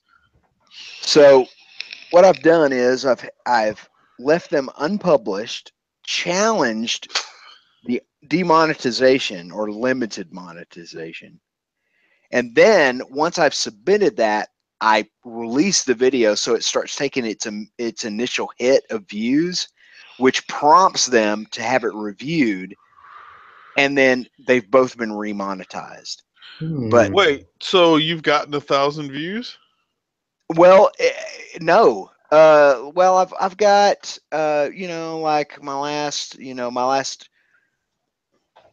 just going down from most recent to least recent, my one that I just released a few days ago, it's got 875 views. I've got my freaking solar farm video failed at 781, but then I've got over 1,000 views on the How to Call Corners Ghost Town video. 4,000 views, 1,200 views, 1,100 views, 1,500 views, 1,300 views, 1,200 views. It's just kind of, that's the way it goes for me. 1,500 views, 2,500 views. That's just kind of the way it goes for my channel. Lucky bastard. Yeah, man. Yeah, I ain't complaining. Shut up, Kenny. You don't count. Plus, you got R1. Shut the fuck I up. don't count. Yeah, I don't definitely release enough stuff to be complaining. I don't care. In the day of the adpocalypse and the strange YouTube days, I'm not complaining about my. I just wish every video would consistently get over 1,000 views. I wouldn't complain, Tim. Yeah. A year ago or possibly before, where did you peak at in subs per month? It was way better than it is now. At one point, a year ago, I was averaging like 200 to 300 subs per month. Right now, I'm averaging 75 subs per month. That's more than me, sir. Well, congratulations. Well, I appreciate it. In fact, let me look and see where that is right now, since we're talking about it. Well, at least last time I checked, it was like 20. I was like, wow. Let's go. You know what I've been curious about testing? These nuts? Getting a VPN service for like the UK or something, and then uploading a video through VPN so it looks like I'm uploading from the UK, and seeing if it gets more views in the UK than in the United States. Because you just said this on your channel on YouTube, you done fucked yourself, sir. But you see what I'm saying? Because most of your views come from the United States, right? Right, So but you just said that on their platform tonight. So you know all this shit's recorded. Yeah, but we're like 2 hours in. Man, Oh, keyword! I'm telling you, man, keywords done kicked off.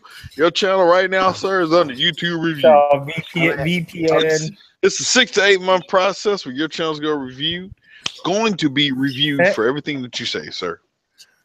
No more live streams. All right. So Red. So over the last 28 days, I've gained 72 subscribers. That's what my average is right now. Hold on, let me go to my GoPro Studio. I guarantee you, Tim, you were double what I was making. Let's see here. Bing, bing. YouTube Studio. Here we go. Loading. 37. Where are your shares? This is on my phone, dude. I'm looking at. Oh, okay. All right. Yeah. The only analytic I have that's up right now is shares. Every single thing else is down right now.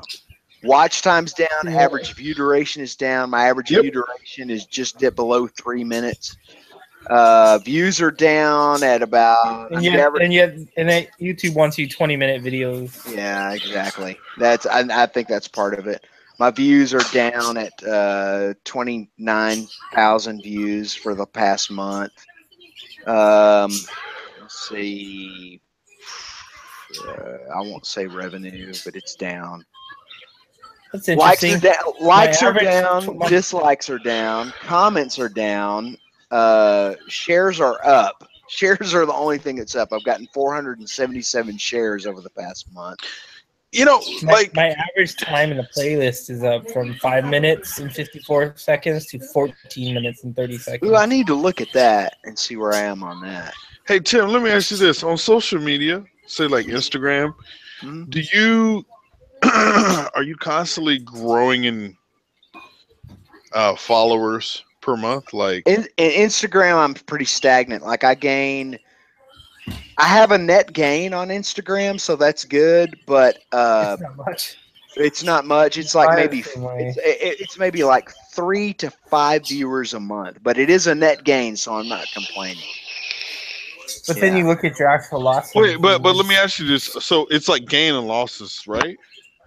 Yeah. So you gain 10, you lose 9. You gain fucking 12, you lose 13. Yeah, exactly. You gain 40, you lose 20. Okay, yeah. So mine's doing the same shit. Yeah. So what I think is happening is, so before when we started YouTube was just a platform for channels or kind of shit. I think now YouTube is in this transition phase where it's becoming more of a social media.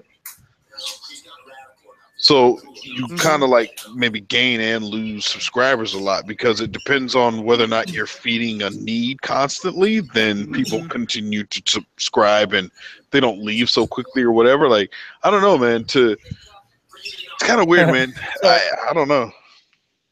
Yeah. Oh, it's set up. Okay. I have 41 losses and 39 gains this month. Oh, on YouTube? Instagram? Yeah, on Instagram. Oh, okay. So I'm actually down a little bit. So yeah, so I've had a net gain this month on Instagram. I think I'm at like I don't know what it is actually, but I know it's at a gain. Oh yeah, I'm at 20. I have 2,170 followers on Instagram, so that's up like 4 from last month. But if I watch like Instagram Follow or any of those following programs, you can see where it has a lot to do with tagging. So here, let me share the web version of my Instagram. So what'll happen is if you look at how I tag things, it's a kind of a double-edged sword because what happens is it brings in. Here's an example. Let me share this real quick. Okay, so.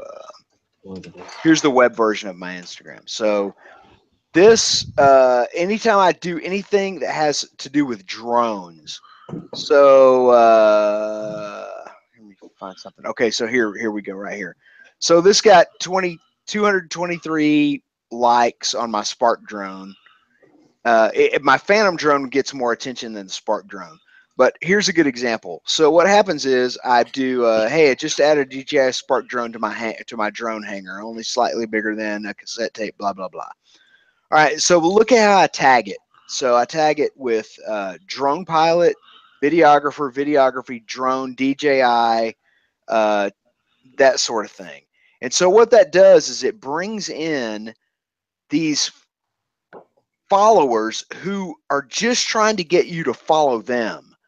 So for a short amount of time, so I'll do a post like that and I'll get 10 new followers. Okay.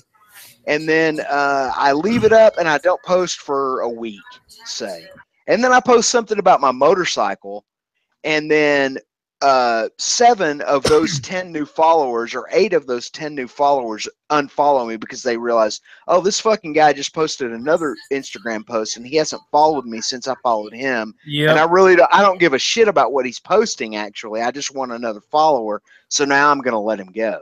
Yeah, that's what happens to me. I use the app Followers Insight, and so I totally see like, oh, okay, I can see like people that follow, and I see it, I'm like, and then I'll you know, a couple of days later after post, you'll see them in the unfollow, and you're like, yep, they just wanted you to follow them. They just wanted you to follow. I've actually blocked motherfuckers that have followed me like 6 or 7 times, to the point where like I was just looking, wait. Yeah, they follow you on name, and then it happens again, and I'm like, bitch, block. Sorry, dude, not dealing with it. Yeah. Followers Insight is the tracking software that I use too. It works pretty good. Huh. Yeah, I used to use one called InstaFollow, but it stopped working. It started freaking out and getting all weird. Yeah, that's one I'm using right now, but it's not really as good, dude. That Sena one I took the picture of, the S20 versus the 30K next to each other, has like 636 views or likes. Oh wow! I was trying to get them. I was trying for like a week and a half to get Sena to fucking repost my shit. That never worked out.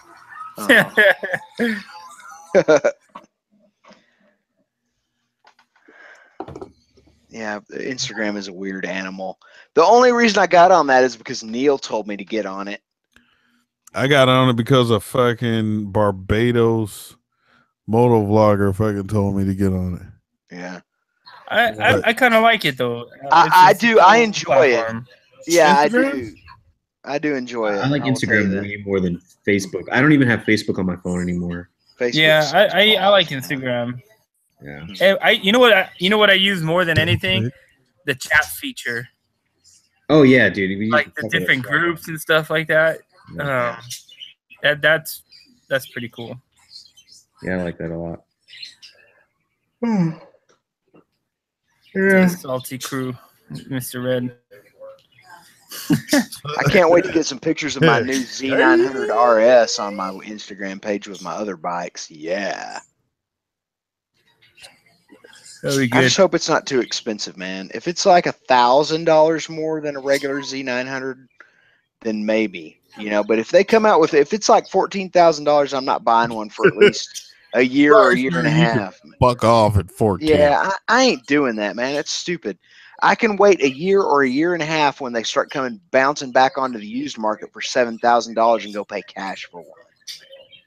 I'm just not doing that, man. I don't want one that bad. It's not like I need motorcycles at this point, in case you noticed.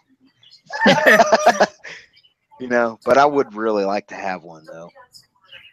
You know, this is the Spark flying over the bikes going toward that solar farm. That solar farm is crazy, man. I want to fly drone so bad, man. God damn, do you? I want to get one. Dude, why don't you just come play with mine? No, Kenny, because if I destroy your shit, you're gonna be like, "Look, Negro, you gotta pay for that." We need yours. You realize how stupid you have to be to destroy a drone at this point? They're so easy to fly. It's got, like, you mean like fly it in a hotel? In a hotel. Flying it indoors in a hotel. Why are you bringing up old stuff? Yeah. Why do you want to constantly bring up the past? Yeah, I'm pretty sure I was like, yo, I'm just saying this shit is not gonna end right, man. Y'all should just chill the fuck out. He's like, nah, man, I got this. Yeah, I was. That didn't happen. We're not talking about that. Wow. That was the past. Yeah, I've learned my lesson and not going indoors since. But the funny shit was Ghost, because you could tell that Ghost was like, bro, we were supposed to use that to catch all the cool shit later on down the road. Like, fuck, come on, Kenny. But I did use it. Oh, it worked. It still worked. Yeah. Yeah, it still worked. Yeah. Y'all got. You couldn't even tell I crashed it into the wall. You can't tell. But I'm just saying, Ghost was like partially heartbroken, and it was live on the air. I remember that shit because I was thinking the same shit. Like, fuck, dude, they only in San Francisco. This trip ain't even halfway done yet. They haven't even got already damn drone. Like, yes, it's over. It's over. I was kind of thinking that. I was like, damn, that's fucked up. Well, shit, man. We when Ghost bike didn't start at the rest stop, I thought the trip was over then. Oh, I heard about that shit. I was so pissed.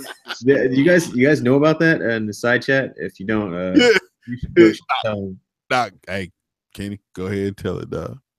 I suck at telling stories, man. Man, nah, it don't matter. That shit happened for real. Just all right. So we stop at the rest stop. You know, it was like, oh man, we're at a cool spot. Like before we go in this tunnel, I fly the drone around a little bit.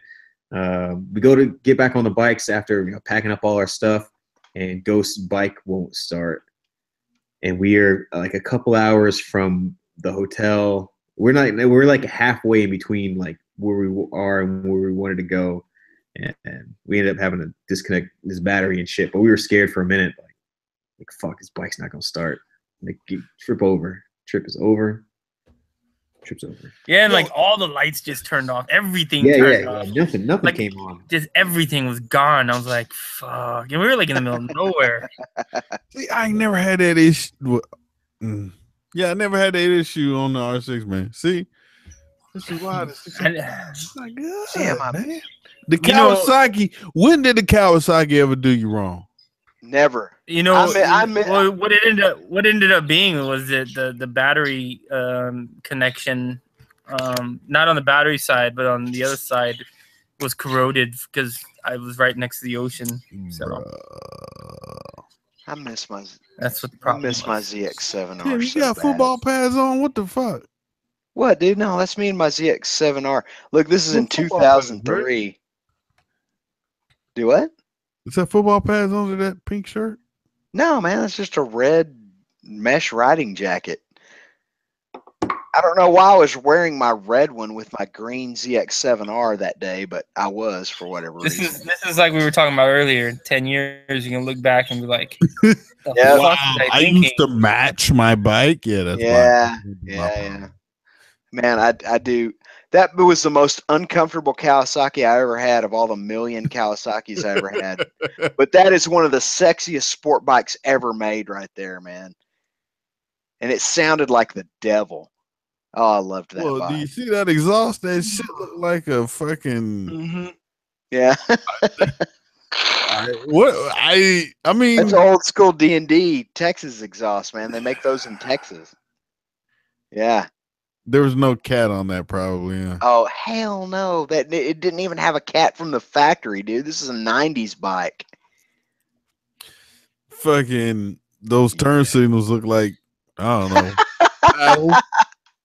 Yeah, they look like little fins and shit. Runway landing lights. Yeah, that was a great bike though, man. Look at those two huge Ram Air scoops on that thing. Oh yeah, almost look like what do you call it? Side view mirrors. That was a great bike, man. Yeah, but at the same time, man, I didn't ride it that much. That was another one of those eras of my life where I had like 6 motorcycles in the garage, and that one's one of the ones that sat the most. So yes, hey, you just stay how you are. This is the one that's all torn to pieces right now, but it's going to be incredible when I'm done with it. I ain't getting rid of this one. This is the keeper right here, man. All the years I've had this 2004 ZRX, man, it's just been one of my favorite bikes. So, hey, Ghost, let me ask you a question. Ghost, you still there, bro? So, what's up? Would you buy another 650? Another 650? No. But I like the new naked one though. Actually, but if you like it, I said, would you buy it? No. Why not? Why? It was nostalgia, lacking. right, bruh? Because you're old and shit. You don't know how long you're gonna be around. You know what I mean?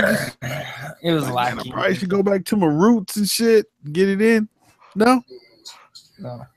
ABS verse. No, I'm good. You want to get one? Go for it. I'll be like, no, I'm good, man. We already got one, and I'm not gonna lie. It kind of snuck up on me. I was like, hey, where the fuck this come from? But that's a GhostNinja bike. It kind of made me think of you, man. Like, it's a GhostNinja. I just figured you made one. I'm dead serious. It was a GhostNinja bike. It was just gray, not white. That's all. That's all. Oh, it was. Yeah, it's great. It's great. It's great. Oh, but okay. Seriously, it's a 650. I was like, damn, GhostNinja bike. Yeah. That was a bike. I'm just saying, when are you gonna go back? It'd be good. Hey, be a good wheelie bike, dude. I'm pretty sure you can pick one up pretty cheap. Start back at your roots. GhostNinja, right? Get back to where you know. Yeah, to where get back to where the ninja name actually, you know. I'm sorry, dude. I don't mean to give you a hard time. These things happen. It's gonna happen to 6'4" Honda one of these days when he wises up and gets a Kawasaki. He's gonna be like, right? 6 foot. Hey, it's so yo. It's 6 foot. Oh fuck. Not to tell you what's gonna happen. So Ghost, I'm just saying, bro. My first street bike, I told her the shit, right? And I bought the same one again because I realized I fucked up. Let me hit reset. Let me hit reset. Boom. So I got another one. And it happened to have more power and all kind of crazy shit. And then I started wheeling the fucking thing and everything was Gucci. So you telling me you wouldn't go back to the original 650? No, I'm good.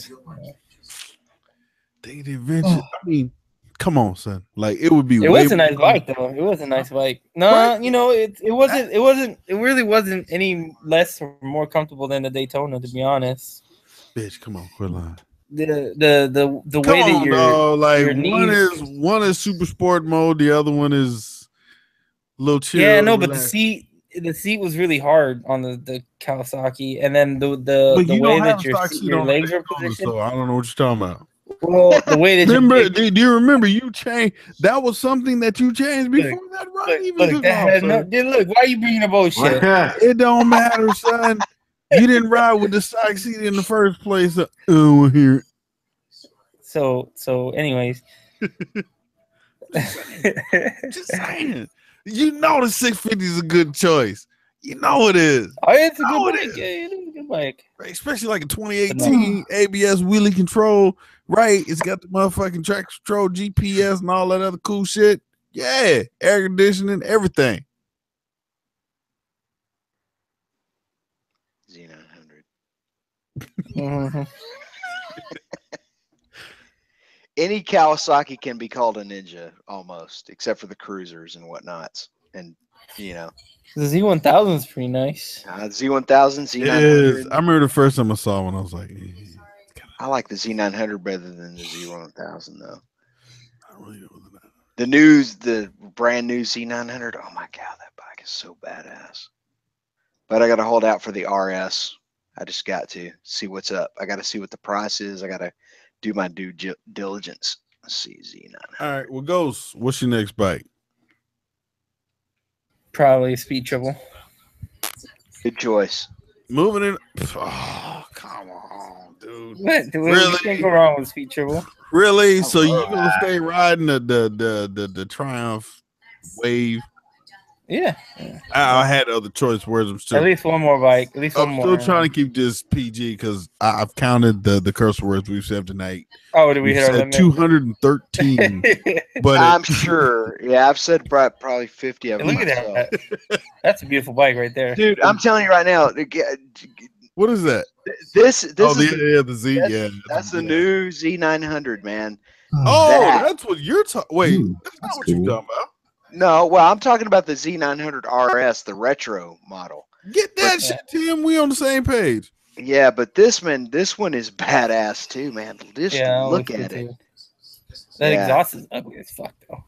Yeah, well, you get rid of that real quick. I mean, come on, man. Y'all. I think that's gonna be a thing. Because for some reason, Suzuki was like, "Yeah, here it is." Pow. Yo, did you see the video where what's his name? 650 IB or 650E was? Nope. The 20, I think it was 2017 Gixxer 1000 and a maybe it was a BMW 1000. Like they both was on the dyno. It was like a 2 horsepower difference between the two. Yeah. But the price difference is pretty big, though. You what goes? I bet the price difference is pretty big, though. Damn, that's a badass bike. It is. It looks exactly like a Z1000. Yeah. It's just got, I don't know, man. I like that low seat. I like the ergonomics. So here's the thing. The body, the way it flows. I really think my next bike will be something similar to like that riding style. I don't know, goes. I can't. Like, I love the super sports. I love hanging out. Well, I'm just, why do you think I'm looking at the speed triple? Is because it's more of an upright. Bitch, that's why. God damn it, I get it. You're not getting any advantage on the street by not having an upright bike. You see what I'm saying? If you're doing track days all the time, or if you're a club racer, or if you're a privateer or something like that, then yeah, have the super sport or have the super bike or have the open class bike. But dude, if you're riding on the street every freaking day, why would you not want to have a bastard fast motorcycle that you can sit upright on? That's what I'm talking about. I don't know. No, but here's the thing. I think people like me, right? Ghost is going through it, but he didn't start in it. But people like me who start, like, you know, dirt bikes is a different sitting position, but at the same time, you're working hard. It's a dirt bike.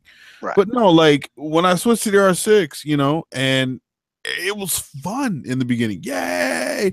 And then all of a sudden you hit the freeway a little bit and you're like, fuck, dude, my wrist hurt like a motherfucker. Like, it you know what it starts is? to suck after a while, right? And then, it's conditioning, man. You just gotta no. But here's where it really starts to sear its fucking shit into my brain is when I saw motherfuckers like Rev Bomb and when I saw people like Boris standing up, and you're just like, I look like an elf. Fuck you! I can't do that. Like, I look like I'm offering my ass open to anybody that wants it. I can't stand up on a fucking street bike, dude. And so just looking at that shit and seeing that, like, yeah, there's differences, but still, like, what I do on a motorcycle, I think a more upright bike would fit me well. You know what I'm saying? And the R1 keeps me in the game. Do it. But there's a Tuono, which is, you know, it's like Goku and his fucking rival right now. So I'm like, yeah, you know. I know what you're talking about though, man. Because sometimes in the morning I get on the bike and you just can't get comfortable, and you just cannot get comfortable. You just ass hanging off one side. Yeah, and then but then after work on the way home, and you're like, oh, this is amazing. Yeah, you pop for me, it's wheelies down the fucking freeway. Hopefully there ain't some undercover cop around, but you know what I mean, like throwing it up, having a good day. But yeah, it's a love-hate relationship. But I don't know, man. Like, I really want an R1. But it's like, do I really want to go through that seating position again? You know what I mean?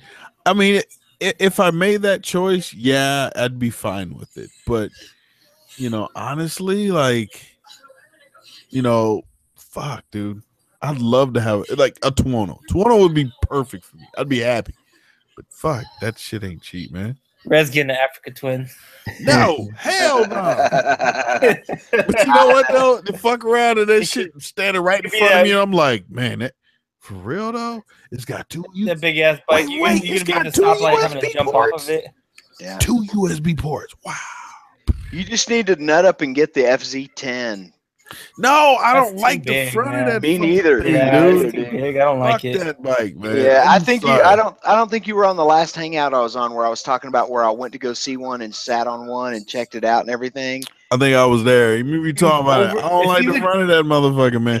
Yeah, Autobots transform. I don't I like don't that tank- shit.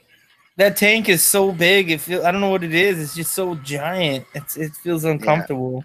They It need to doesn't look refine right. that. If they would refine it in certain ways, I would be very interested in it. But as Yeah, it I sits agree. now, I am not buying that bike. I would buy the Z900 RS over that in a second, even though it's not as fast. Well, even the newer FZ09s, I don't like them because they kind of have that partial fucking Transformers look with the bug eyes. I was like, I'm not fucking with that, man.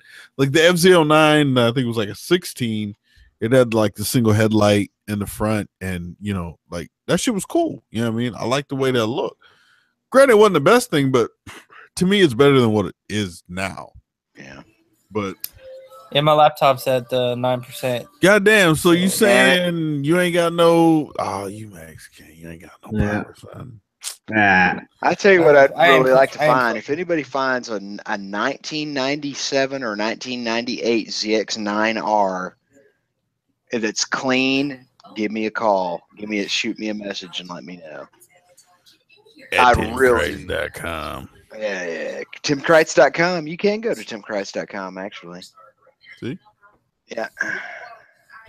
What about you, Kenny? What's your website? No website. K6 dot underscore K6. Yeah, no website. Yo, what's up with the underscore, man? Just get rid of that shit, man. No, I couldn't. Somebody already took K6, and it was already gone. Like, so that's the only way I What could. took you so long?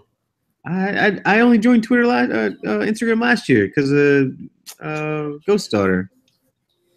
Yeah. Convinced me that was a good idea, and I said, "Oh wow, this is actually fun." I get to look at my nigga bitches. I got to touch none of them. Yeah.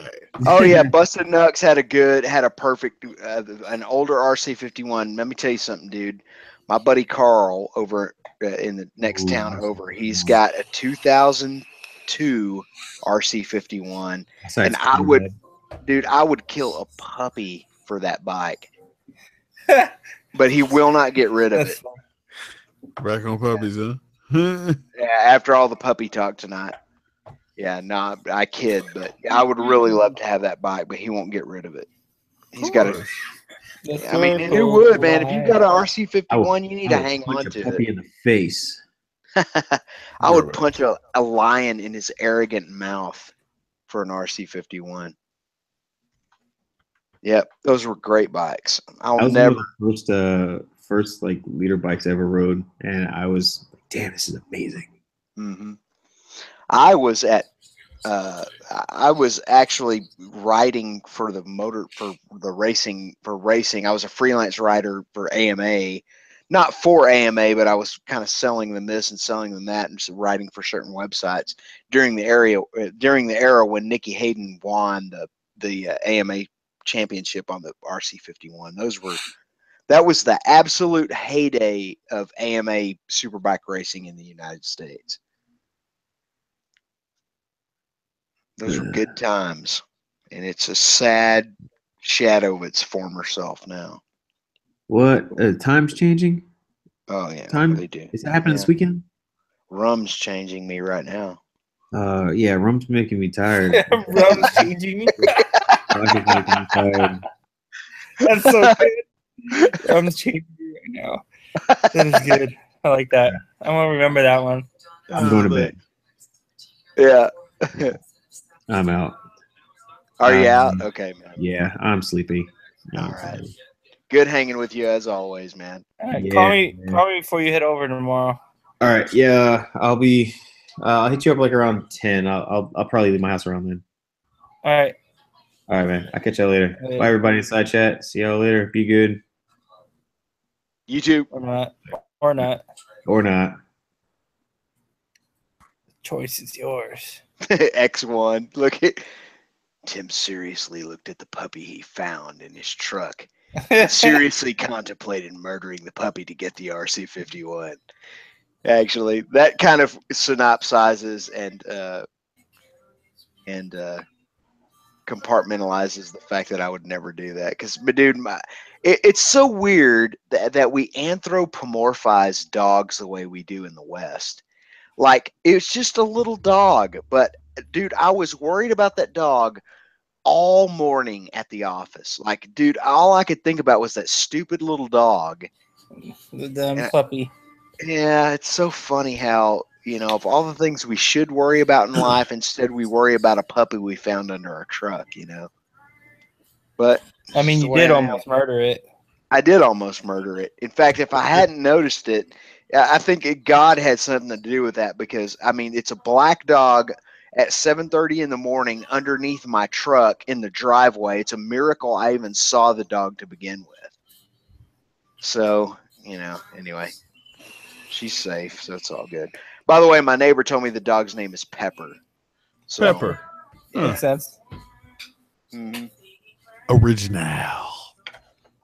Yeah. All right, well, I'm going to go ahead and end it. Okay, man. Call it.